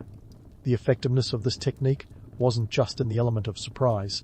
It was a testament to the Scythians' unparalleled horsemanship and archery skills. The composite bow, your trusty sidekick, was the tool that made such feats possible. With a range that could outshoot most contemporary weapons, this bow allowed you to engage enemies from a distance. We're talking distances of up to 300 meters, roughly the length of 3 football fields. Not bad for a piece of tech that doesn't even have a USB port. Now, let's sprinkle in some economic context because, like it or not, war is as much about resources as it is about tactics. In the 4th century BC, the steppe economy was a delicate balance of trade, tribute, and occasionally plunder. Those arrows you're loosing aren't just sticks with pointy ends, they're investments. Crafting a single arrowhead required metal, a precious commodity that was often as valuable as gold. So, you had to be judicious about when and where to let them fly. Waste not, want not, a mantra as relevant then as it is now. The Parthian shot was also a bit of PR magic. Legends of Scythian warriors spread far and wide, painting them as nearly mythical figures who could outwit and outfight any adversary. But let's peel back the legend, shall we? While Scythians were undeniably skilled, part of their fearsome reputation came from a potent mix of actual prowess and carefully cultivated mystique. Think of it as the world's earliest viral marketing campaign. Stories of their exploits were told and retold, each time with a little more flair and a little less fact. Who wouldn't embellish tales of dodging enemy spears while pulling off a killer trick shot? But beneath the legends, the reality was more nuanced. Scythian warfare was as much about survival as it was about glory. The steppe was a harsh mistress, and every confrontation had stakes higher than the distant mountains. It wasn't just about winning battles, it was about securing resources, protecting your tribe, and ensuring your way of life endured another season. In this environment, tactics like the Parthian shot weren't just clever, they were necessary. And let's not forget the political landscape. The Scythians were surrounded by powerful neighbours, from the Persians to the Greeks, each with their own agendas and ambitions. Maintaining autonomy required not only military might but also strategic alliances and, occasionally, well-timed displays of force. Your ability to execute a flawless Parthian shot wasn't just a testament to personal skill, it was a message to the wider world that the Scythians were not to be trifled with. As you practice, each arrow you release draws a line between myth and reality. Every shot is a reminder that while legends grow, the truth is often much more pragmatic. Yes, the Parthian shot is the stuff of epic tales, but it's also a tool of survival, a blend of artistry and necessity. As the sun reaches its zenith, you pause, feeling the weight of history in your fingertips. You're not just honing a skill, you're partaking in a tradition that has shaped empires and defied expectations. Your morning practice isn't just about perfecting a technique, but understanding the complex web of politics, economics, and myth-making that surrounds it. Each draw of the bowstring ties you to a lineage of warriors who walked the fine line between legend and reality. And as the horizon beckons with its endless possibilities, you know that today's practice session has been more than just an exercise in skill. It's been a journey through the heart of Scythian identity. Now, let's see what the rest of the day brings, shall we? As the sun vaults to its zenith, casting shadows that dance across the steppe like ancient spirits, you transition from mastering the art of the Parthian shot to navigating the intricate web of Scythian society. Let's dive headfirst into the social and political dynamics that define your world. A realm where alliances are as fluid as the rivers cutting through the grasslands, and where every decision could tip the balance between unity and chaos. In the grand tapestry of Scythian life, tribal alliances are the threads that hold it all together, or unravel it, depending on the day. The Scythians, with their decentralized power structure, it takes a village to a whole new level. Picture this. Each tribe operates like its own mini-kingdom, with chieftains who are more like CEOs of a startup rather than monarchs with absolute power. Decisions are made collectively, with tribal councils hashing out everything from who trades with whom to which tribe gets to camp near the river this season. It's democracy by necessity, not idealism. But here's the kicker. This lack of a central authority, while great for flexibility and adaptability, is also their Achilles' heel. Sure, you can avoid the mess of a top-heavy government, but it means that getting everyone to agree on anything more complex than the weather can be an exercise in futility. It's like trying to organize a family reunion where everyone wants to bring their own potato salad recipe. The upside? The system makes it incredibly hard for any would-be conqueror to subdue the Scythians as a whole. The downside? Internal squabbles can escalate faster than a Twitter feud. Now, let's talk about the women of Scythian society, who are anything but silent bystanders. Forget the image of demure maidens waiting in the wings while the men ride off into battle. Scythian women are more like the original female warriors, long before Wonder Woman was a twinkle in a comic book artist's eye. They wield bows and swords with the same skill and ferocity as their male counterparts. Herodotus, that ancient gossip columnist masquerading as a historian, wrote tales of warrior women that inspired legends of the Amazons. And while his accounts might be as exaggerated as a politician's campaign promises, there's a kernel of truth in the myth. These women aren't just warriors, they're also leaders, healers, and keepers of tradition. They serve on those tribal councils, ensuring that decisions reflect more than just brute force. In fact, the Greeks, who were used to their own rigid gender roles, found the Scythian approach both bewildering and fascinating. It's like watching a reality show, where the expected script gets flipped. Suddenly, everyone's paying attention. But let's not get too carried away with romanticizing this egalitarian image. The life of a Scythian woman, like that of a man, is tough and unrelenting. The same harsh climate and nomadic lifestyle that demand physical strength also demand resilience and resourcefulness. While they have opportunities for influence and power, they also face the same brutal realities of survival as everyone else on the steppe. Speaking of brutal realities, let's shift to the political intrigue that defines the Scythian world. In a landscape where resources are as scarce as a clear answer in a political debate, alliances are the currency of the day. The Scythians are master diplomats, weaving complex relationships with neighbouring tribes and distant empires like the Persians and Greeks. It's all about give and take, with a healthy dose of mistrust thrown in for good measure. Picture a giant game of chess, where each tribe is a piece on the board, and every move has the potential to change the game completely. This brings us to Herodotus, that ancient world's version of a tabloid journalist who penned tales of Scythian might and mystery that captivated the Greek imagination. His accounts, filled with both factual nuggets and unabashed hyperbole, painted the Scythians as fierce, enigmatic warriors who lived on the fringes of the known world. But let's be honest, Herodotus was less historian and more spin doctor, shaping narratives that were as much about entertainment as they were about enlightenment. He was the original purveyor of fake news, crafting stories that were tailor-made to thrill and terrify his audience in equal measure. Yet, even in his embellishments, there lies a sliver of truth. The Scythians were indeed a formidable force, not because they were a monolithic empire, but because they were as unpredictable as the steppe winds. Their decentralized structure meant that they could adapt and respond to threats with a speed and agility that confounded their enemies. It's the age-old tale of David versus Goliath, but with more horses and fewer slingshots. So, as the sun continues its relentless journey across the sky, casting ever-shifting shadows on the vast expanse of grassland, you find yourself in the midst of a world where alliances are forged and broken with the flick of a wrist, where women ride alongside men in both battle and council, and where the line between myth and reality is as blurred as the horizon at dusk.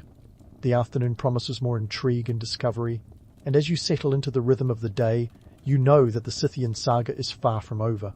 With political landscapes as volatile as the steppe weather, who knows what the rest of the day might hold? Stay sharp, Scythian archer. The story continues, and so do you. As the sun continues its relentless journey across the sky, casting ever-shifting shadows on the vast expanse of grassland, you find yourself moving from the morning's martial finesse to the equally complex ballet of trade and commerce. Yes, the Scythians weren't just about flinging arrows and galloping off into the sunset. They were also masters of the trade game, and your pouch of Persian gold coins is the perfect testament to this multifaceted identity. Picture, if you will, the vast Eurasian trade networks of the 4th century BC.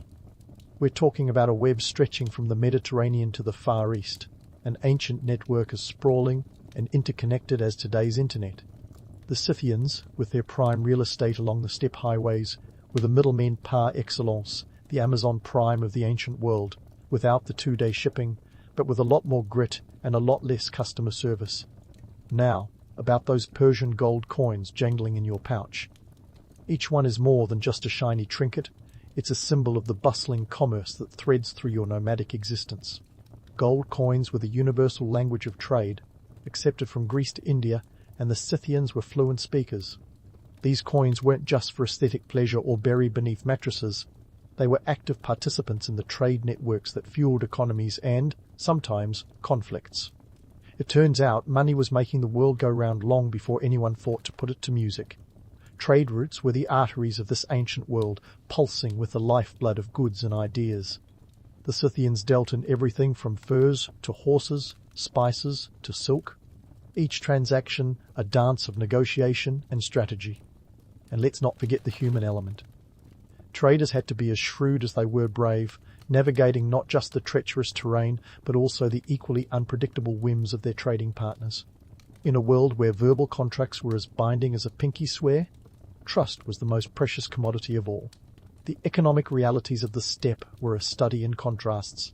On one hand, the Scythians' mobility allowed them to capitalize on the seasonal abundance of resources. Think of it as a mobile farmer's market with a side of military might. On the other hand, this same mobility meant that their lifestyle was at the mercy of environmental whims and geopolitical shifts. It was a high-stakes game where every interaction was a negotiation and survival was an art form. Let's talk logistics for a moment. Transporting goods across the steppe wasn't as simple as popping down to the local bazaar. It required carefully planned caravans, leveraging the Scythians' unparalleled horsemanship and strategic alliances. A single trade caravan could span dozens of miles, with goods changing hands multiple times before reaching their final destination. And if you think import tariffs are a modern headache, try dealing with marauding bandits who see your caravan as a travelling buffet, but it wasn't all doom and gloom. The Scythians' role as intermediaries brought a rich tapestry of cultural exchange. Along with material goods, ideas and innovations traversed these routes, sparking cross-cultural interactions that enriched civilizations. From the Persians, the Scythians absorbed elements of art and attire, while Greek influences trickled in through trade with the Black Sea colonies. These exchanges infused Scythian society with a cosmopolitan flair that belied the stereotype of the barbarian nomad. Of course, not every cultural exchange was peaceful. Sometimes, commerce and conflict were two sides of the same coin. The Scythians' strategic position made them both facilitators and obstacles in the grand game of empire building. Their relationships with neighbors were as volatile as a stock market crash, swinging from collaboration to confrontation with the change of a wind. And let's not forget the role of tribute in this economic tapestry. The Scythians, like any savvy business people, understood the value of protection, money paid or collected. Tribute was a mechanism for maintaining peace, a diplomatic tool that could ensure safe passage or secure alliances. It was the ancient world's insurance policy, less about actuarial tables and more about who's got the bigger stick. Yet, as we peel back the layers of trade, there's a myth to be debunked. The romanticized notion of the steppe as a boundless frontier of freedom and opportunity glosses over the harsh realities. While the Scythians thrived in this environment, it was a constant battle against both nature and human ambition. The steppe was a land of contradictions, where prosperity and peril walked hand in hand. So, as you sift through the stories those coins could tell, remember that every glint of gold carries the weight of history, of empires risen and fallen, of cultures mingled and clashed. The Scythians were players in a grand economic drama, where every trade was a chapter and every caravan a line in the script. And as the afternoon sun casts its golden hue over the horizon, you ride on, knowing that the tale of Scythian commerce is as rich and complex as the land itself, with more stories waiting to be discovered. The afternoon is far from over, and the steppe's mysteries are yours to unravel, one trade at a time. As the sun dips lazily towards the horizon, casting long golden shadows across the steppe, you find yourself reflecting on the Scythians' enduring legacy. A legacy that's as tangled and intriguing as a Game of Thrones plotline, minus the dragons, but with plenty of fire-breathing legends. These nomadic warriors were more than just a footnote in history. They were a force that shaped the cultural and geopolitical landscape of their time and beyond.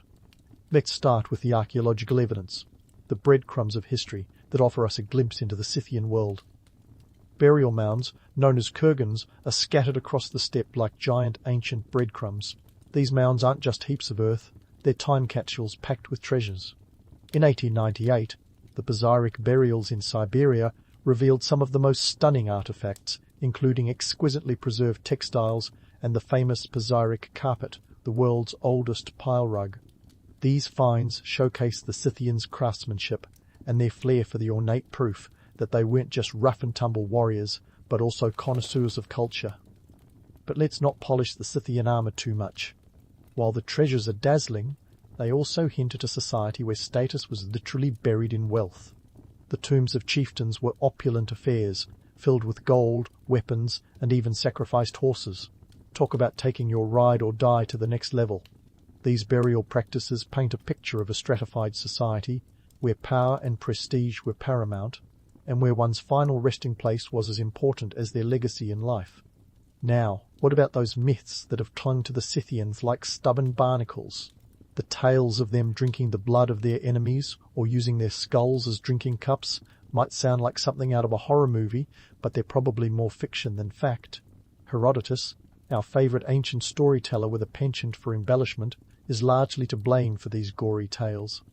Sure, the Scythians were fierce, but the Skull Cup narrative is likely a blend of cultural misunderstandings and a healthy dose of dramatic license. It's a classic example of how myths can be woven from a few threads of truth, spun into tales that captivate and horrify in equal measure. What's fascinating is how these myths persist, morphing over centuries into the romanticized image of the noble savage. It's the allure of the wild, untamed warrior living in harmony with nature, a seductive image that glosses over the gritty realities of nomadic life. The truth was less glamorous, a constant struggle against the elements, scarcity of resources, and the ever-present threat of conflict. The Scythians were masters of adaptation, their survival as much about strategic alliances and economic savvy as it was about martial prowess. As the evening shadows deepen, you gather around the campfire, contemplating the Scythians' influence on modern perceptions of nomadic warriors. Their image has been co-opted time and again, from the romanticized horsemen of the steppe to the rugged individualists of the American West. The Scythians embody the archetype of the wanderer, the outsider who defies convention.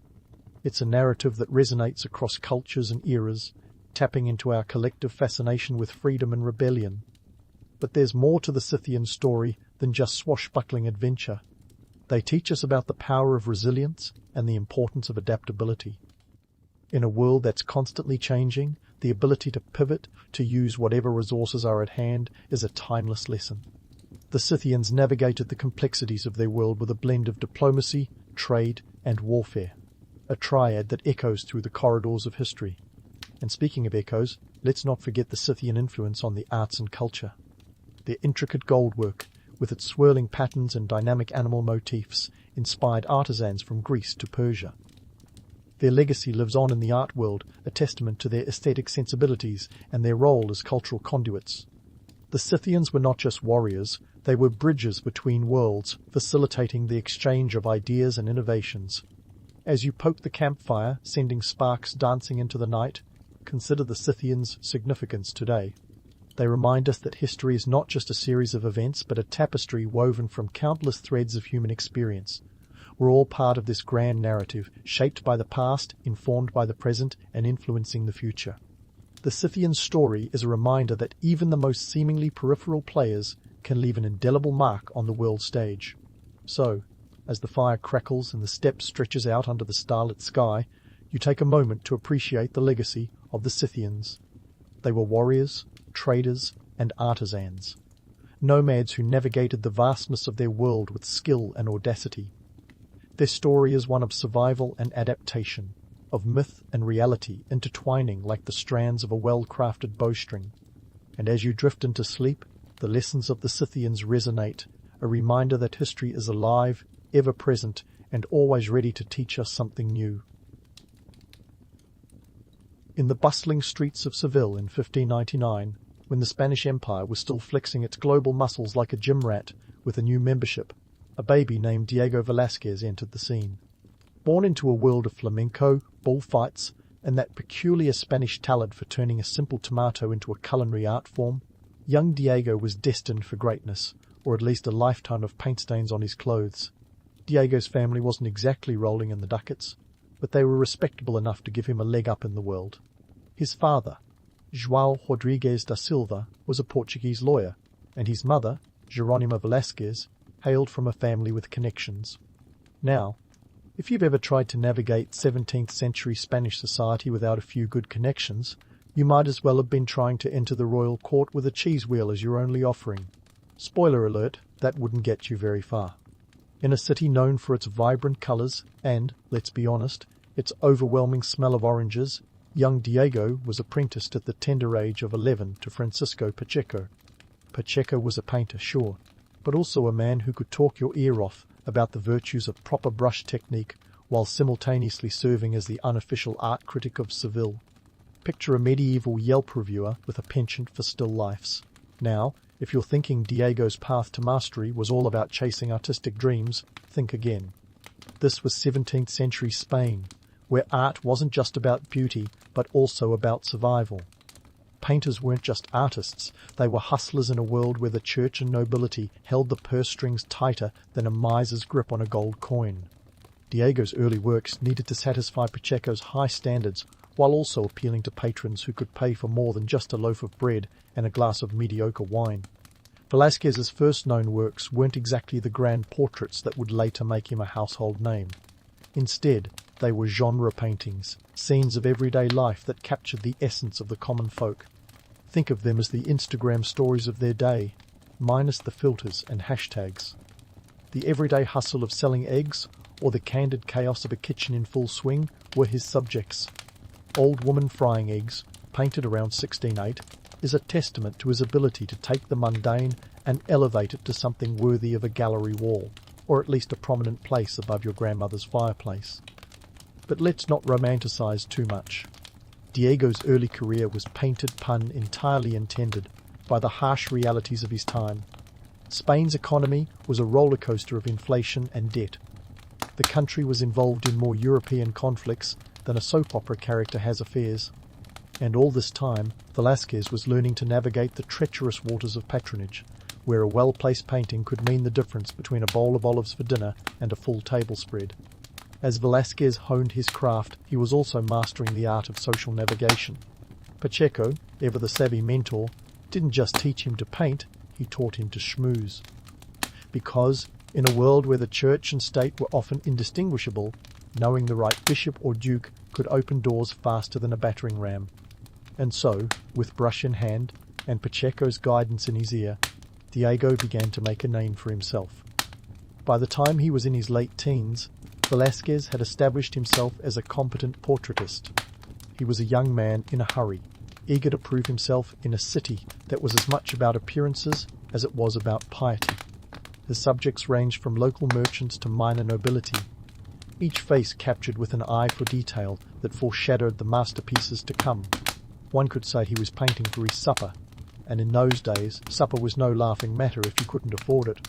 But let's not forget the myth-busting bit. The romantic image of a young artist struggling against all odds is tempting, but reality was less about starving in a garret and more about strategic alliances. Velázquez was as much a product of his environment as he was of his own talent. He worked hard, yes, but he also played the game, a game that required both skill and cunning. So, there you have it, the early days of Diego Velázquez, a young artist in a world that was anything but forgiving, yet ripe with opportunity for those who could see beyond the canvas. His journey from a budding apprentice to a master painter was just beginning, and the road ahead would be paved with both challenges and triumphs. In a Spain that loved its art almost as much as its wine, Velázquez was already proving to be a vintage worth savouring. But Seville was just the appetizer. The main course? That was Madrid in 1622, where our young artist would find himself thrust into the chaotic whirlwind of court life.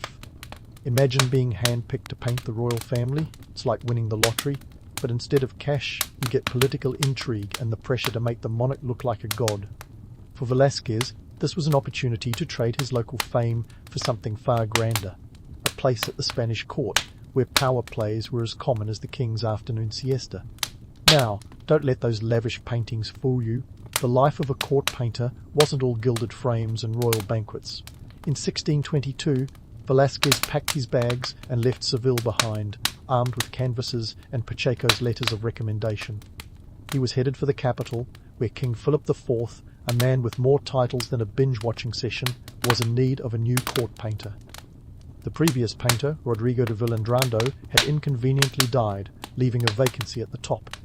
And in the cutthroat world of court art, Velázquez saw his chance to shine, or at least avoid the artistic equivalent of the gallows. Arriving in Madrid, Velázquez quickly realized that he wasn't in Seville anymore. The Spanish court was a place where your worth was measured in your ability to navigate the political labyrinth, and where alliances shifted faster than a soap opera plot twist. Artists, much like the courtiers, had to be adept at the age-old game of flattery. Forget painting reality. The key was to make the king look like he could conquer the moon if he so desired. And Philip IV, reigning from 1621 to 1665, was a man who demanded nothing less than divine representation. No pressure, Diego, but let's talk economics. forget the myth of the starving artist. In this age, being a court painter was akin to hitting the jackpot.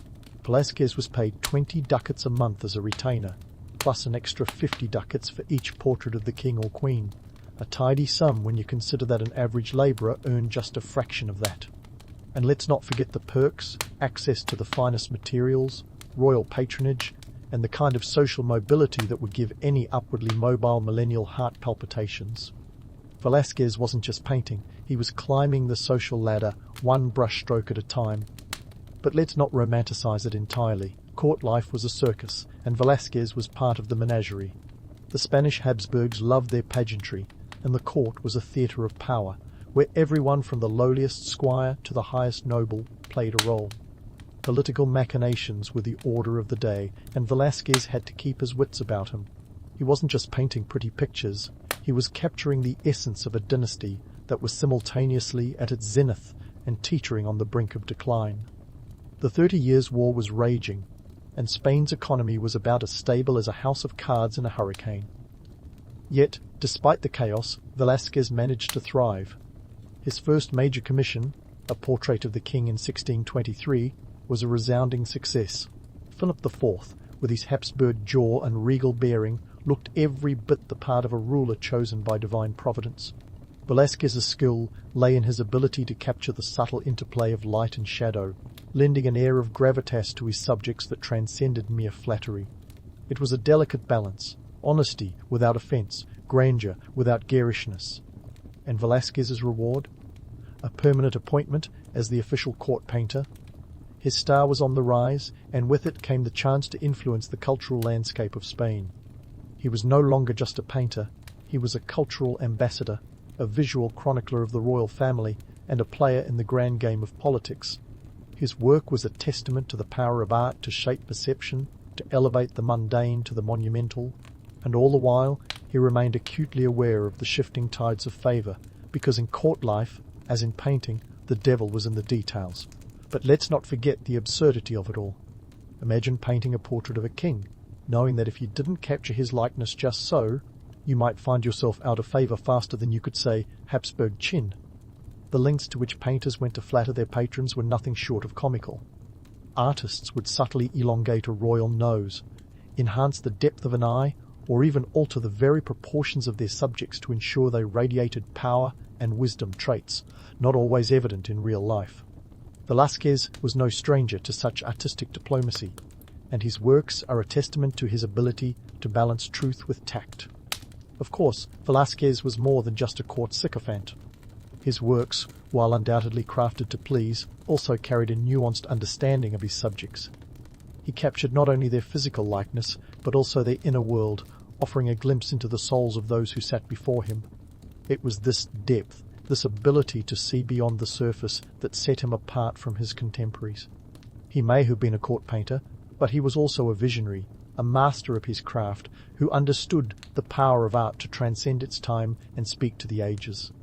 As Velázquez continued to paint, he found himself entwined in the very fabric of court life. He was no longer an outsider looking in, but a key player in the Spanish court's drama. His position afforded him a unique perspective, allowing him to observe the comings and goings of courtiers and the subtleties of power dynamics that played out within the palace walls. It was a world of whispers and alliances, of fortunes made and lost with a single word. And through it all, Velázquez painted, capturing the essence of an era in his own inimitable style. Yet, despite the apparent security of his position, Velázquez understood all too well the precarious nature of court favour. He knew that political winds could change at a moment's notice, and that his fortunes were tied to the whims of those in power. It was a delicate dance, one that required both skill and subtlety, and Velázquez was a master of both. His paintings were more than mere portraits. They were a testament to the complex interplay of art and politics, of ambition and survival in a world where nothing was guaranteed. So, as Velázquez settled into his role as court painter, he did so with an awareness of the stakes involved. He was a man who understood the game, who knew that success required not only talent, but also a keen understanding of the world around him. And as he continued to paint, he did so with an eye to the future, always mindful of the shifting sands of power and the need to remain one step ahead. Velázquez's journey to Madrid had been one of ambition and opportunity, a testament to his skill and determination. But as he took his place at the court of Philip IV, he knew that the real challenge was just beginning. The world of the Spanish court was a complex tapestry of power and politics, and Velázquez was determined to weave his own thread into its rich fabric. He was no longer just a painter, he was an artist at the heart of the empire, a master craftsman who understood that art was more than just a reflection of the world, it was a way to shape it. And with each stroke of his brush, Velázquez did just that, creating a legacy that would endure long after the political machinations of his time had faded into history. Velázquez's brush didn't just capture faces, it was a time machine that painted the complexities of his era. Now, speaking of complexities, let's dive into one of his greatest hits, Las Meninas. This 1656 masterpiece isn't just a painting, it's like the inception of art layers upon layers of intrigue, all wrapped up in a canvas. At first glance it seems like a charming scene from the Spanish court, but look closer and you'll see Velázquez winking at us across the centuries. Las Meninas translates to the ladies in waiting, but don't let the title fool you into thinking this is just a portrait of noble women sipping tea and gossiping about the latest court scandal. The centre of the painting is the Infanta Margaret Teresa, surrounded by her entourage. Yet, the real star of the show? That would be Velázquez himself, subtly painted into the scene with his easel, breaking the fourth wall centuries before it was cool. It's as if he's saying, "Hey, future generations, look what I just did."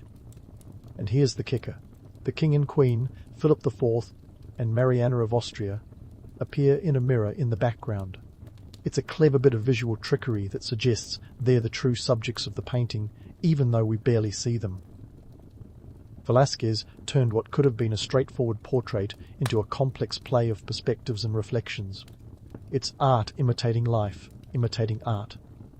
But what's the real genius here? It's in the social commentary. Velázquez managed to capture the rigid social hierarchies of the Spanish court while simultaneously poking fun at them. The painting is a tableau of court life, with everyone in their rightful place, servants, royalty, and the artist himself, who cheekily elevates his own status by standing among them. It's as if he's saying, "Sure, I'm just the painter, but in this moment, I'm as important as the king." His technical brilliance in Las Meninas is undeniable. Velázquez was a maestro of light and shadow, using them to create depth and dimension. The way he captured the play of light streaming through the window onto his subjects is nothing short of mesmerizing. It's a testament to his skill that even today, art historians and critics can't stop debating the painting's true meaning. Is it a metaphor for the power dynamics of the court? A commentary on the nature of art itself? Or maybe just Velázquez having a bit of fun at everyone's expense? Perhaps it's all of the above. Now, let's debunk a myth or two.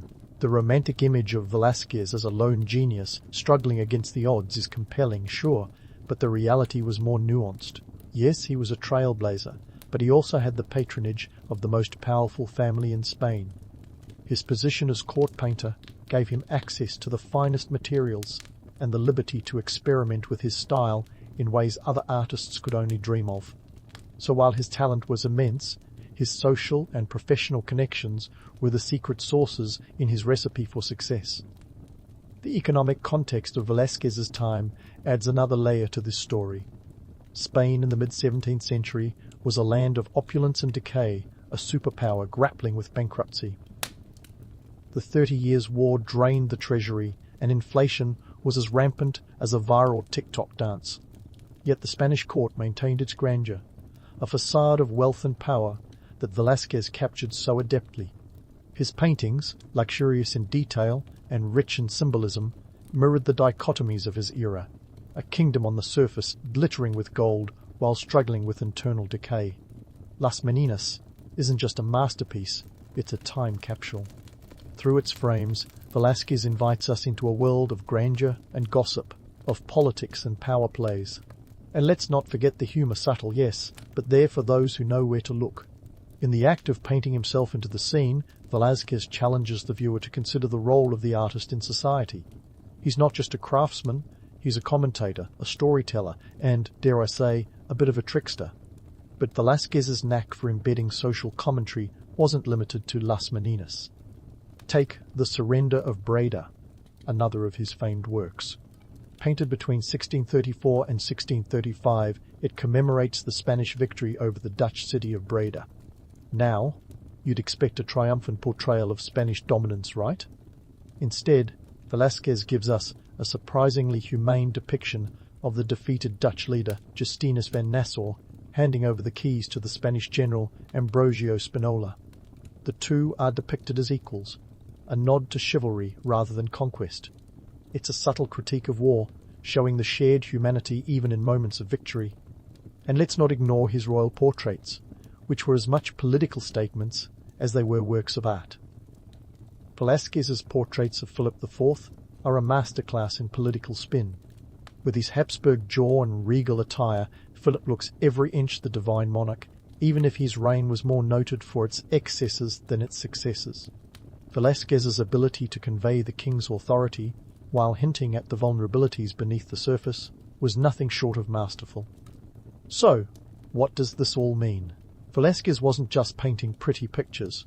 He was capturing the essence of his time with a wit and subtlety that continues to resonate. His works are a testament to the power of art to reflect and challenge the status quo, to capture the complexities of human nature, and to transcend the confines of time and place. In a world where appearances were everything, Velázquez saw beyond the surface and dared to paint the truth.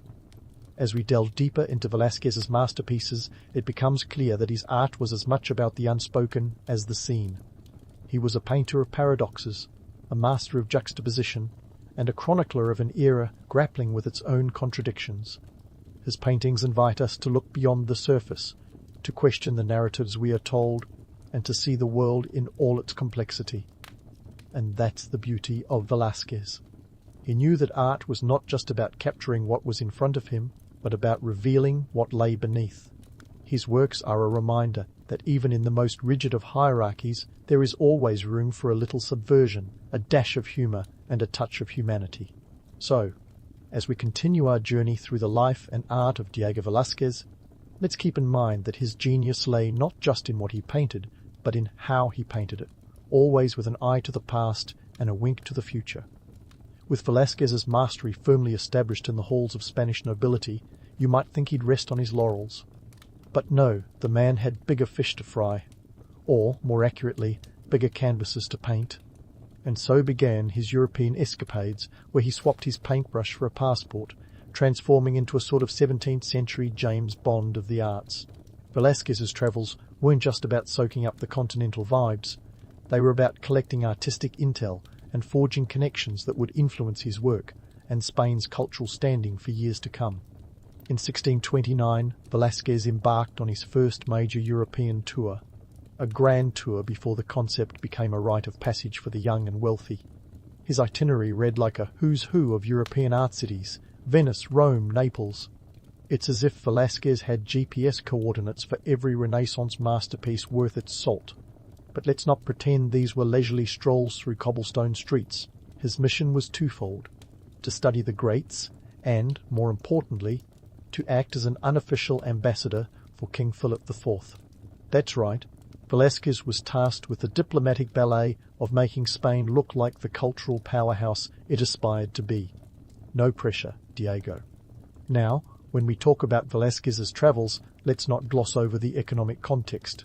Spain, under the weight of continuous wars and economic instability, was balancing its budget as precariously as a tightrope walker at a three-ring circus. Yet, sending Velázquez to Europe was a strategic move. Art was as much a currency of power as gold or silver, and having your court painter hobnob with the likes of Rubens and Titian's ghost was an investment in Spain's cultural capital. Velázquez's Roman holiday was a whirlwind of artistic encounters and cultural exchanges.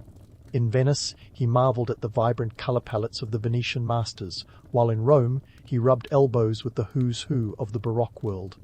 Imagine Velázquez, a man known for his subtlety, meeting the theatrical Gian Lorenzo Bernini, whose sculptures seemed to leap out of stone with all the drama of a soap opera cliffhanger. The contrast must have been as stark as a Caravaggio chiaroscuro. Speaking of Caravaggio, his influence on Velázquez was as subtle as a bull in a china shop. Velázquez soaked up Caravaggio's dramatic use of light and shadow like a sponge, applying it to his own work with a deft hand. And let's not forget the bureaucratic tango Velázquez had to dance.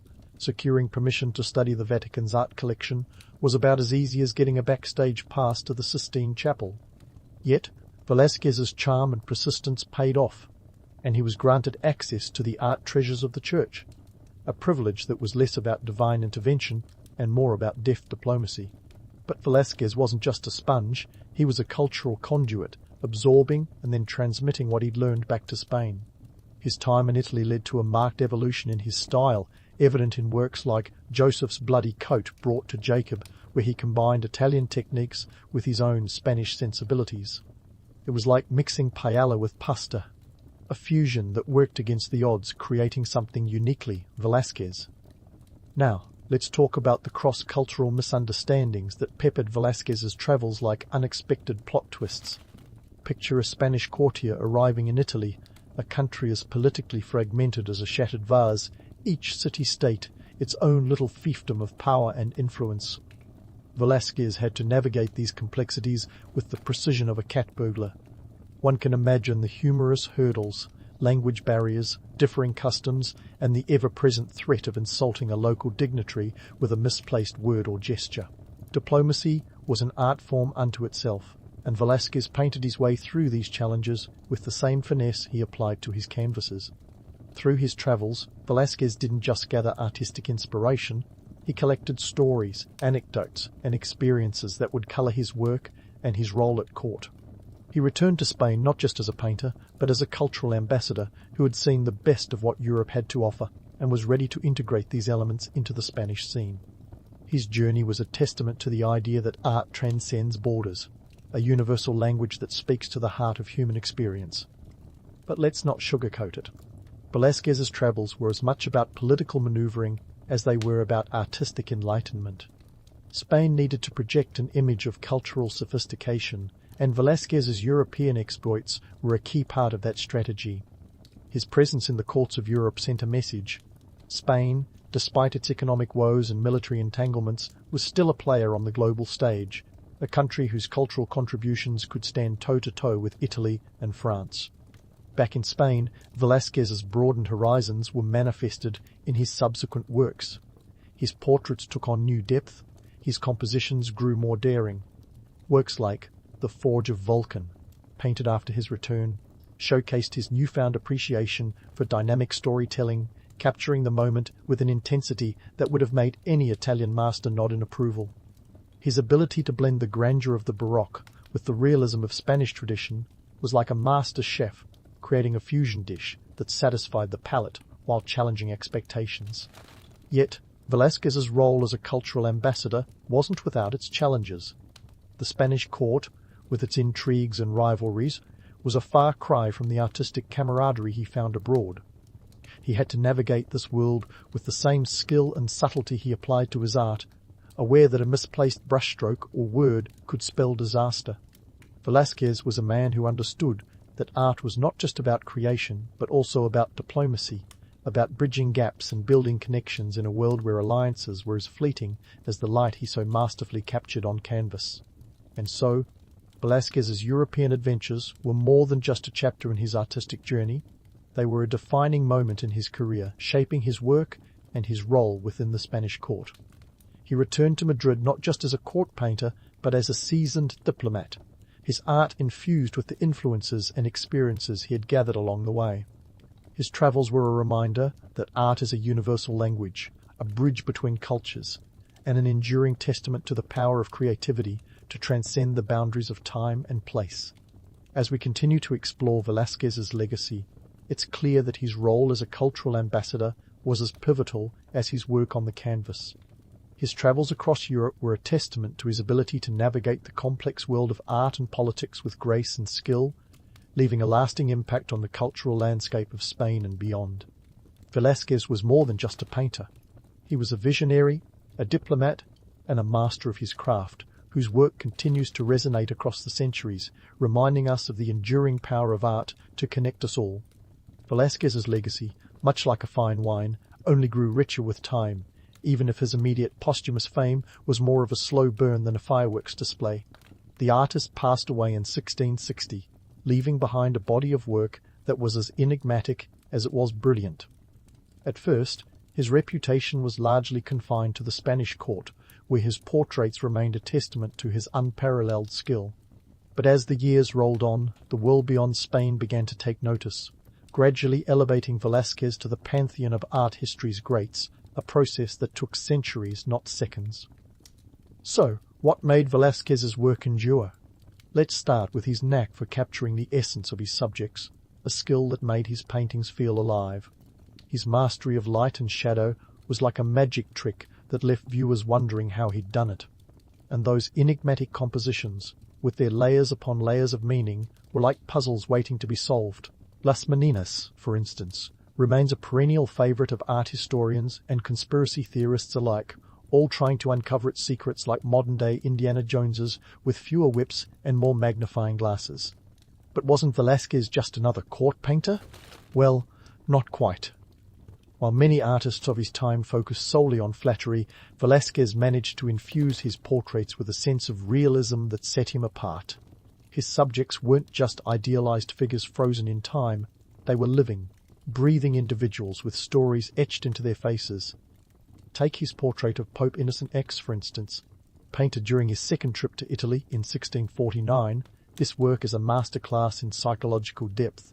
The Pope's piercing gaze and slightly furrowed brow suggest a man of both power and vulnerability, a far cry from the sanitized portraits typical of the era.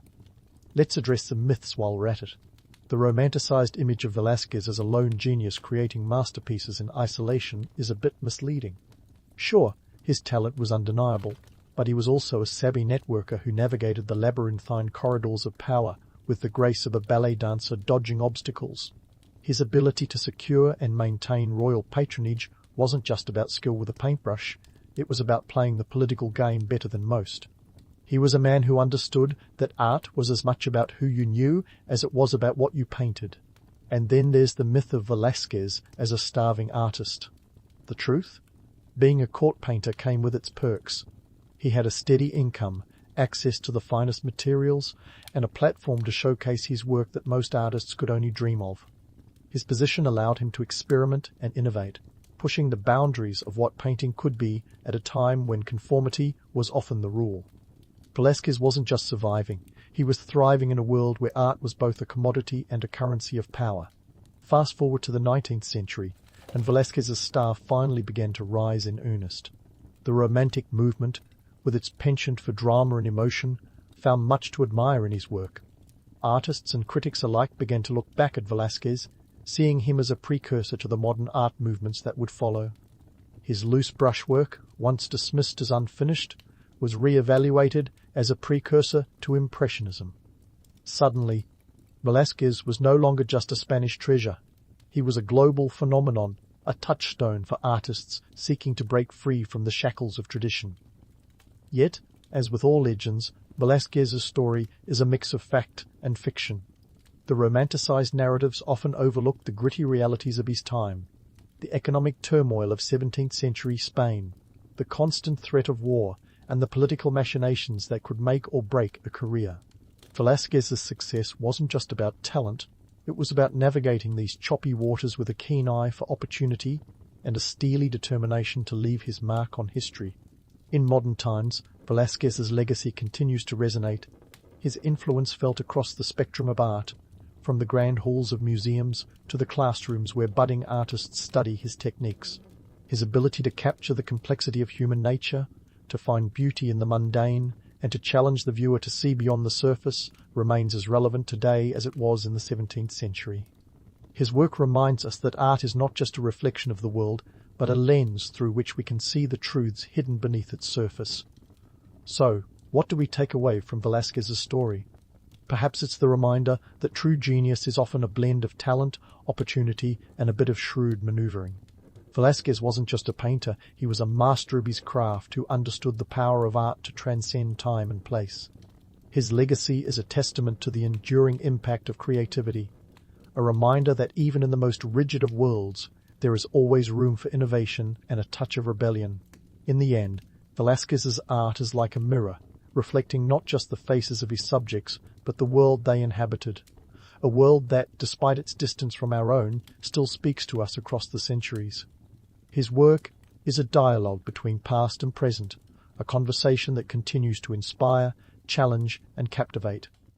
And as we close the book on Velázquez's story, we do so knowing that his legacy is far from finished. With each new generation that discovers his work, Velázquez lives on, his art a timeless testament to the power of the human spirit to create, to connect, and to endure. Vlad III of Wallachia entered the world in 1431, in Transylvania no less, a place now mythically synonymous with vampires, but back then it was just another politically volatile region where you might lose your head, literally, if you played your cards wrong.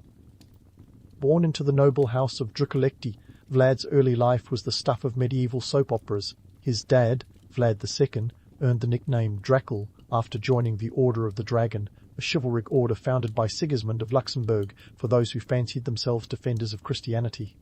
Turns out, being named after a dragon sounds cooler than it is when it lands you in a nest of political vipers. Wallachia at the time was a strategic crossroads, squeezed between the Hungarian kingdom and the ever-encroaching Ottoman Empire. It was a country that would make Game of Thrones look like a Sunday brunch. Everyone wanted a piece of this real estate, and Vlad's family was right in the thick of it. Vlad's childhood wasn't all jousting tournaments and feasts. In fact, it was more like a grim game of survival, where alliances were as changeable as the weather, and trust was a luxury no one could afford. Vlad's early years were defined by a particularly spicy blend of betrayal and hostage-taking standard fare, for any young noble of the time, of course.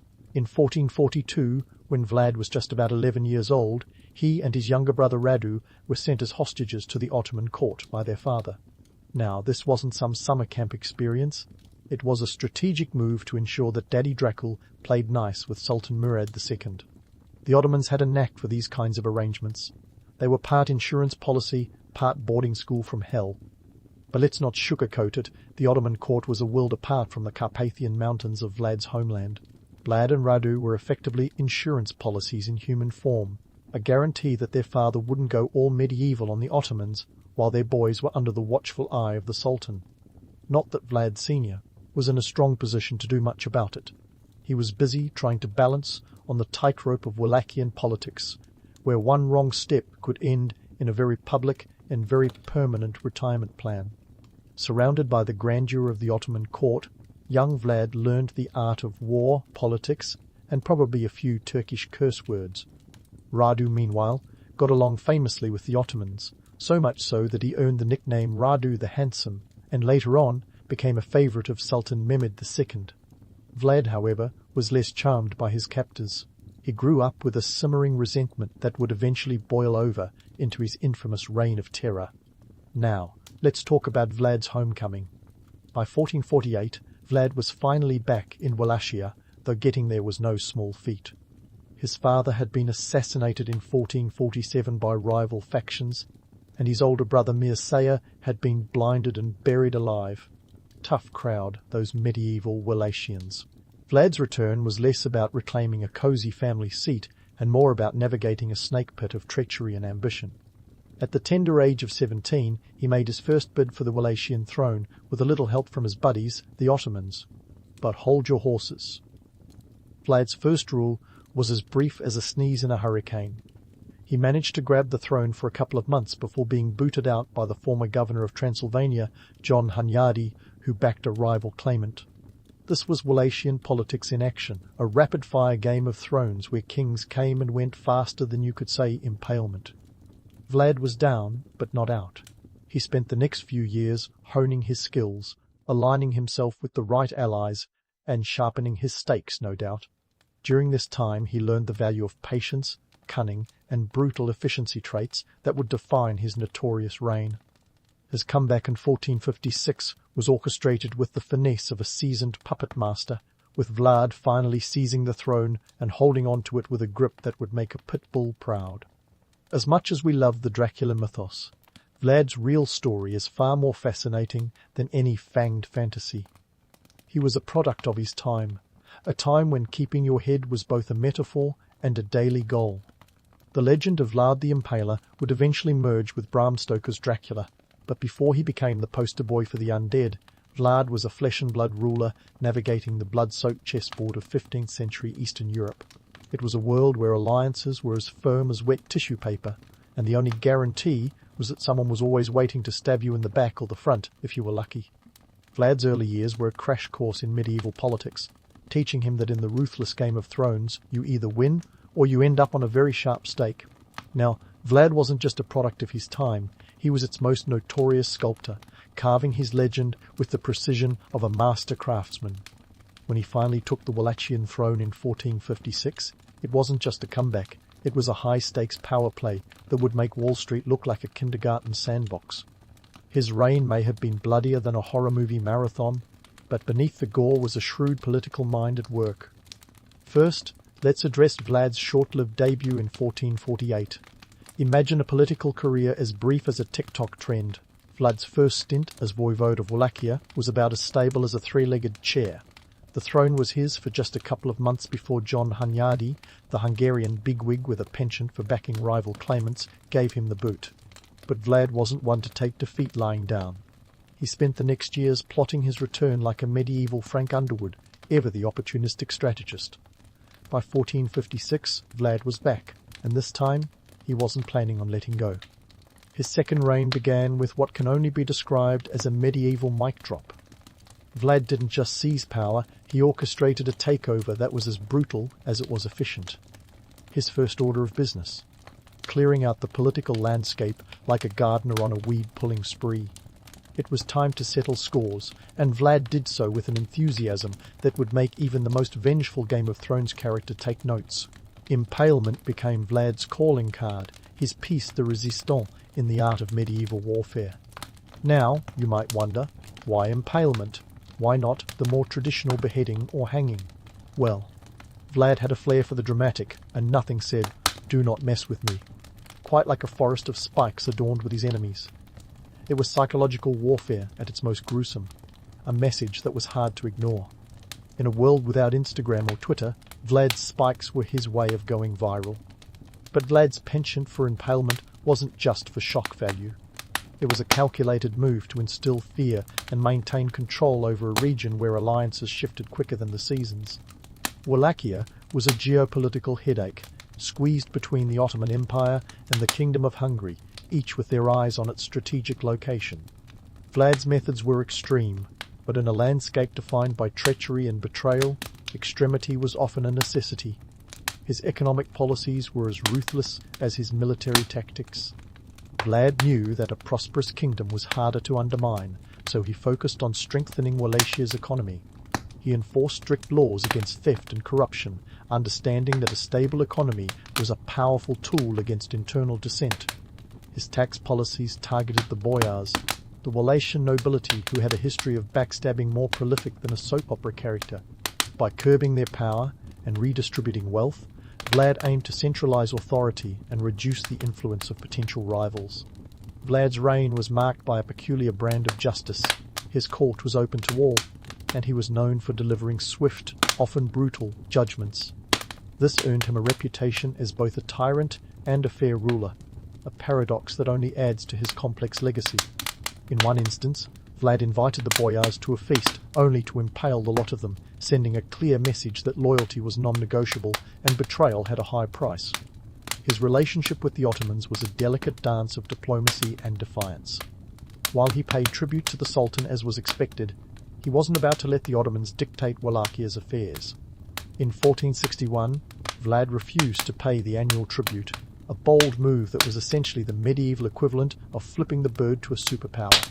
This act of defiance led to a confrontation with Sultan Mehmed II, the same Sultan who had taken Constantinople in 1453. Not one to back down, Vlad launched a series of guerrilla attacks against the Ottomans, employing tactics that would make any modern general take notes. One of the most infamous episodes of Vlad's reign came in the form of the night attack at Targovinte in 1462. Facing an Ottoman army that vastly outnumbered his own, Vlad employed a strategy that was as audacious as it was effective. Under the cover of darkness, he led a raid on the Ottoman camp, causing chaos and confusion among the Sultan's troops. The audacity of the attack left a lasting impression. further cementing Vlad's reputation as a military tactician with a penchant for the unexpected.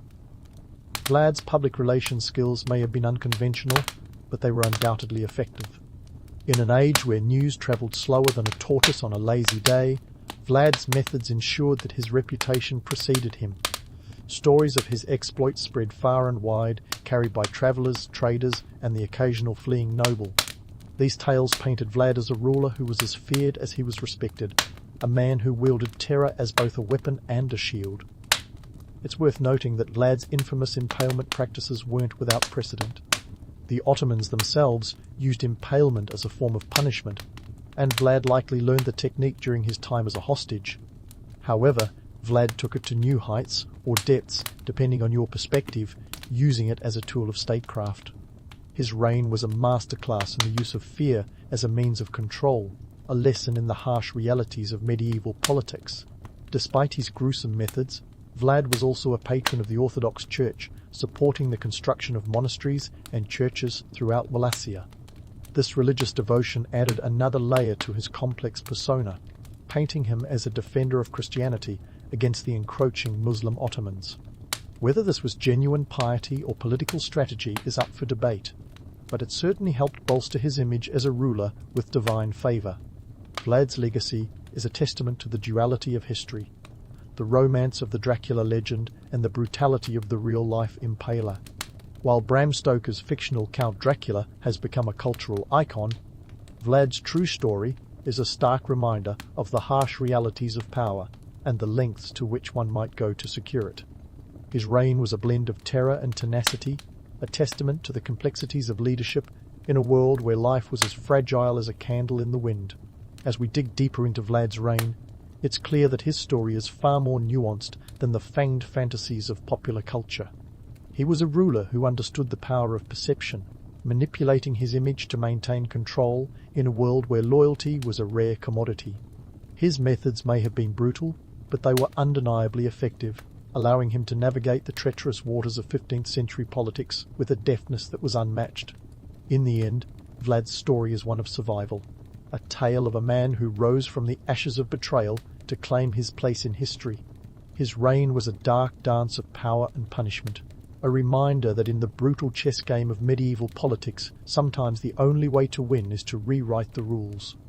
And rewrite them he did, leaving behind a legacy that continues to captivate and confound, a complex tapestry woven from both myth and reality. As Vlad's story unfolds, we plunge deeper into the bloody tapestry of his reign from 1456 to 1462, a period that history remembers with a shudder and a morbid fascination. Vlad wasn't one to hide behind the facade of niceties. When it came to ruling, he preferred a more hands-on approach. His reign was a cocktail of terror and strategy, like a medieval Macbeth with a splash of Hannibal Lecter for good measure. Now, let's not get too caught up in the gruesome details just yet. Vlad was also a ruler who understood the power of the purse and the importance of trade. Wallachia, Vlad's stomping ground, was strategically nestled between the Carpathian Mountains and the Danube River, a geographic sweet spot for trade routes. Vlad knew that a kingdom's strength wasn't just in its army, but also in its treasury. He implemented robust trade policies that, in any other era, might have earned him a spot on the cover of Forbes, if it weren't for all the impaling, of course. By leveraging Wallachia's position as a trading hub, Vlad increased the region's wealth and, by extension, his own power. He wasn't just collecting taxes, he was rebranding Wallachia as a commercial powerhouse, all while ensuring his enemies were too terrified to undercut him. His economic strategies were as calculated as his military campaigns. Vlad imposed tight controls on the merchants passing through his lands, ensuring that they paid their dues. His tax reforms targeted the boyars, those slippery nobles who'd sooner stab you in the back than shake your hand. By redistributing wealth and curbing their influence, Vlad aimed to create a more centralized authority. It was a precarious balancing act, like juggling swords while riding a unicycle, but Vlad had the nerve and the nerve-wracking methods to pull it off. Of course, his reign wasn't just a financial masterclass, it was also a showcase of medieval guerrilla warfare. Vlad's battles with the Ottoman Empire were the stuff of legends, and not just because they were bloody enough to make a Quentin Tarantino film look like a Disney movie. His defiance against the Ottomans wasn't merely a suicidal flair for rebellion, it was a calculated stand against an empire that had been steadily encroaching on European territories. By refusing to pay the annual tribute in 1461, Vlad essentially told Sultan Mehmed II to take a hike, a move that was audacious and dangerous given the Sultan's formidable reputation. Vlad's guerrilla tactics were as innovative as they were brutal. Take the night attack at Targovinte, for example. In 1462, Vlad faced a massive Ottoman force, and instead of a head-on collision, he opted for a stealthy nighttime raid. Under the cloak of darkness, he led a surprise attack that threw the Ottoman camp into disarray, a stroke of genius that was equal parts audacity and desperation. This wasn't just a battle, it was psychological warfare, designed to undermine the confidence of an army that vastly outnumbered his own. But let's take a moment to appreciate the lighter, albeit twisted, side of Vlad's social calendar. Amidst the impalements and the economic reforms, there were moments that showcased Vlad's peculiar brand of hospitality. One infamous tale involves Vlad inviting his enemies to dinner, a medieval party that quickly turned into a macabre spectacle. Picture this, a banquet hall filled with high-ranking guests, wine flowing freely, and then, without warning, Vlad's hospitality takes a lethal turn. The guests found themselves the main course in a gruesome display, a chilling reminder that when dining with Vlad, it was best to keep one eye on the food and the other on the exits. It's this blend of brutality and cunning that makes Vlad such a compelling figure. His reign was a testament to the harsh realities of power, where the line between ruler and tyrant was as thin as the blade of a sword. Yet, despite the blood and terror, Vlad's story isn't just one of horror, it's a narrative of survival and strategy in an era where the stakes were incredibly high. As we continue to peel back the layers of Vlad's complex rule, it's clear that his legacy is as multifaceted as it is fearsome. He wasn't just a bloodthirsty despot, he was a ruler who understood the nuances of power in a world that was as volatile as a powder keg. His methods were extreme, perhaps even excessive, but they were undeniably effective in maintaining his grip on Wallachia amidst the swirling chaos of 15th century politics. Vlad's economic and military maneuvers were all part of a broader strategy to fortify Wallachia against external threats and internal dissent. His reign was characterized by a relentless pursuit of stability and control, a pursuit that often blurred the lines between governance and terror. And while his legacy has been immortalized in dark tales and folklore, the reality of his rule offers a stark reflection of the brutal dynamics of medieval power. In our next chapter, we'll delve deeper into Vlad's ongoing battles and the political machinations that defined his era. There's more to explore about this complex character, who continues to captivate our imaginations, a man whose story is as enduring as it is enigmatic. So, buckle up as we journey further into the grisly yet fascinating chronicle of Vlad the Impaler, a ruler whose legacy is as indelible as the stakes he famously wielded. As the story of Vlad the Impaler unfolds, it's clear that his legacy is a twisted tapestry of fact and fiction, spun into a legend as enduring as it is grisly. The tales of his cruelty spread like wildfire, with the kind of speed that would make even the juiciest medieval gossip seem like yesterday's news. But how did these stories travel so far and wide, and why did they stick like old chewing gum under a school desk? Well, let's dig into the political landscape of the time. Wallachia was the hot potato of Eastern Europe, caught between the Ottoman Empire and the Kingdom of Hungary, each with a vested interest in who sat on its throne. Vlad's penchant for impalement wasn't just a hobby. It was a calculated move to send a message. His enemies, both domestic and foreign, used these tales of terror to paint him as a tyrant, hoping to undermine his rule. The Hungarian king Matthias Corvinus, for instance, wasn't shy about using Vlad's reputation to justify his own political maneuvers. He had Vlad imprisoned in 1462, conveniently branding him a monster to the Pope and other European leaders, which was easier than explaining the complex web of alliances and betrayals at play. But while Vlad's enemies used his reputation as a weapon, his supporters spun the story in a different direction. In the eyes of many, Vlad was a defender of Christianity, a stalwart leader who stood up to the Ottoman threat. His brutal methods were seen as a necessary evil in the fight against a powerful empire that wasn't exactly known for its gentle diplomacy. Vlad's supporters argued that his actions, as gruesome as they were, kept Wallachia from being swallowed whole by the Ottomans, a sentiment that resonated with those who valued sovereignty over sentimentality. Now, let's fast forward a few centuries to the late 19th century, when Vlad's notoriety took a wild turn into the realm of the supernatural. Enter Bram Stoker, an Irish author with a flair for the dramatic and a fascination with the eerie. In 1897, Stoker published Dracula, a novel that would forever change the way we think about Vlad the Impaler. Stoker's Dracula wasn't just a vampire, he was a charismatic, aristocratic bloodsucker who could charm the socks off anyone, despite his diet of human plasma. But how did Stoker turn a Wallachian prince into a Transylvanian count with a penchant for late-night snacks? Stoker wasn't working entirely from a blank slate. He drew inspiration from a rich tapestry of Eastern European folklore, where tales of vampires and other supernatural creatures were as common as peasants in the fields. Vlad's name. Dracula was a gift from his father, Vlad II Tranquil, and it meant son of the dragon or son of the devil, depending on your translation of choice. The name itself was laden with a dark mystique, and Stoker was astute enough to capitalize on it. He took the historical Vlad's reputation for cruelty and spun it into the gothic horror of Count Dracula, adding a dash of fictional flair with capes, Transylvanian castles, and those iconic fangs. The Dracula legend, as we know it today, is a testament to the power of storytelling. Stoker's novel was a hit, tapping into the Victorian fascination with the macabre and the exotic. It was a time when seances were as popular as afternoon tea, and the idea of a foreign nobleman with supernatural powers was both thrilling and terrifying. The character of Dracula became a cultural phenomenon, eclipsing the historical Vlad and cementing the vampire mythos in popular culture. From Bela Lugosi's iconic portrayal in the 1931 film to countless adaptations on stage and screen, Stoker's Dracula has become a symbol of the mysterious and the monstrous, a figure whose appeal lies in both his charisma and his cruelty. But let's not forget the economic context that helped Dracula's story spread across the globe. The late 19th century was a period of rapid industrialization and technological advancement. The printing press made books more widely available, and the rise of railways and steamships meant that ideas and stories could travel faster than ever before. Dracula was perfectly poised to take advantage of this new era of communication, spreading his dark allure far beyond the pages of Stoker's novel.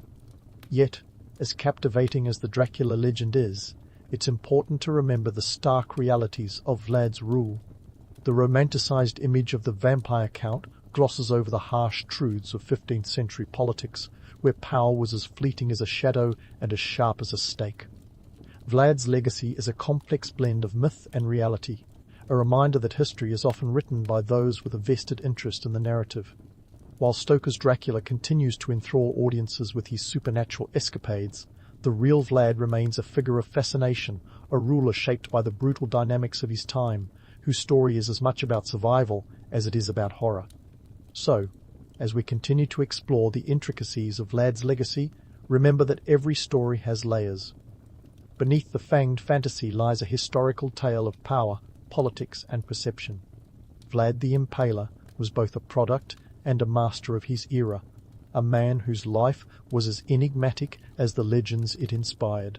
As we move forward, let's keep peeling back the layers, revealing the truths hidden beneath the myths and the myths that refuse to die.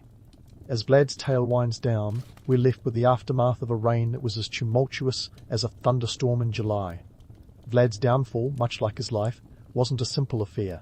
In 1462, after his infamous night attack at Targovinte, Vlad found himself on the run, caught between the Ottomans and the shifting alliances of Eastern Europe. Captured by Hungarian forces under King Matthias Corvinus, Vlad spent the next 14 years in a sort of medieval time, out imprisoned but not forgotten. Now, let's talk about his imprisonment, which wasn't exactly spent in a dank dungeon. Think of it more like a medieval version of house arrest, albeit with slightly fewer comforts than a modern-day ankle bracelet. Vlad was held in the Hungarian court, where he was both a prisoner and a pawn in the region's ongoing political chess game. King Matthias, ever the opportunist, used Vlad's incarceration as a bargaining chip, alternately portraying him as a war criminal or a potential ally, depending on which way the political winds were blowing. But Vlad wasn't idle. Even in captivity, he retained his ambition and, perhaps, his charm. By 1475, the winds began to shift in his favour. The Ottomans were a growing threat, and Europe was desperate for strong leaders who could stand against them. Vlad's reputation as a fierce opponent of the Ottomans suddenly seemed less like a liability and more like an asset. By 1476, with a little help from Hungary, Vlad staged a comeback that would make a washed-up rock star proud. He returned to Wallachia, ready to reclaim his throne for a third time. This brief encore wasn't without its challenges. Wallachia was in chaos, a land riddled with factions and fraught with tension. Vlad's return was met with mixed reactions. Some saw him as a saviour, others as a tyrant reborn. Still, his reputation as a formidable leader and his sheer force of will allowed him to seize the throne once more. But like all good things, Vlad's third reign was short-lived. By the end of 1476, his comeback tour was abruptly cut short under mysterious circumstances. The mysterious death of Vlad the Impaler, a fittingly enigmatic end for a man whose life was shrouded in legend. The exact details of his demise are as murky as a swamp at twilight. Some accounts suggest he was killed in battle against the Ottomans, his head presented to Sultan Mehmed II as a macabre trophy. Others whisper of betrayal, perhaps by his own men or by rival factions within Wallachia. Regardless of the how, Vlad's death marked the end of an era. His body, or at least his head, supposedly buried at the Snagov monastery, though no definitive evidence has ever been found. With Vlad gone, the dust began to settle over Wallachia, but his legacy was far from buried. The country he left behind was one still grappling with the scars of conflict and the ever-present threat of Ottoman domination. Yet, Vlad's rule had instilled a certain resilience in the Wallachian people, a grit that would persist long after his death. Economically, Vlad's reforms had laid a foundation for stability, his harsh justice having staved off internal decay, at least temporarily. Politically, his reign was a stark reminder of the perils and power of strong leadership. In broader terms, Vlad's story is a testament to the duality of human nature and the complexities of power. He was a ruler shaped by his times, a man who wielded terror as both a weapon and a shield in a world where the line between hero and villain was as blurred as a foggy Transylvanian morning. His methods were brutal, his actions often ruthless, yet they were effective in a landscape defined by betrayal and survival. And then there's the matter of his posthumous fame, a reputation that soared to immortality thanks to Bram Stoker and the ensuing cultural phenomenon of Dracula. Vlad's transformation from prince to vampire is emblematic of how history often exaggerates and distorts, turning men into myths and events into legends. The appeal of Dracula lies in its ability to tap into the human fascination with the dark and the supernatural, offering a thrilling escape from the mundane. Today, Vlad's legacy lives on, not just in history books but in pop culture and Halloween costumes. Each October, countless vampires take to the streets, fangs glistening under the moonlight, a nod to the enduring legend of Count Dracula. Yet, behind the capes and fake blood lies the story of a real man, a prince whose life was a tangled web of ambition, power, and survival. Vlad's story serves as a reminder that history is rarely black and white. It's a complex tapestry of motives and consequences, where the actions of individuals can ripple across centuries. As we reflect on Vlad the Impaler, we see more than just a monster of myths. We see a man navigating the treacherous waters of his time, his legacy as enduring as the legends it inspired. So, as you tuck into your garlic-laden pasta or avoid reflective surfaces this Halloween, remember Vlad not just as Dracula, but as a vivid example of the potent mix of history and myth, a tale as captivating as it is complex, reminding us that the truth, much like a vampire's reflection, is often elusive.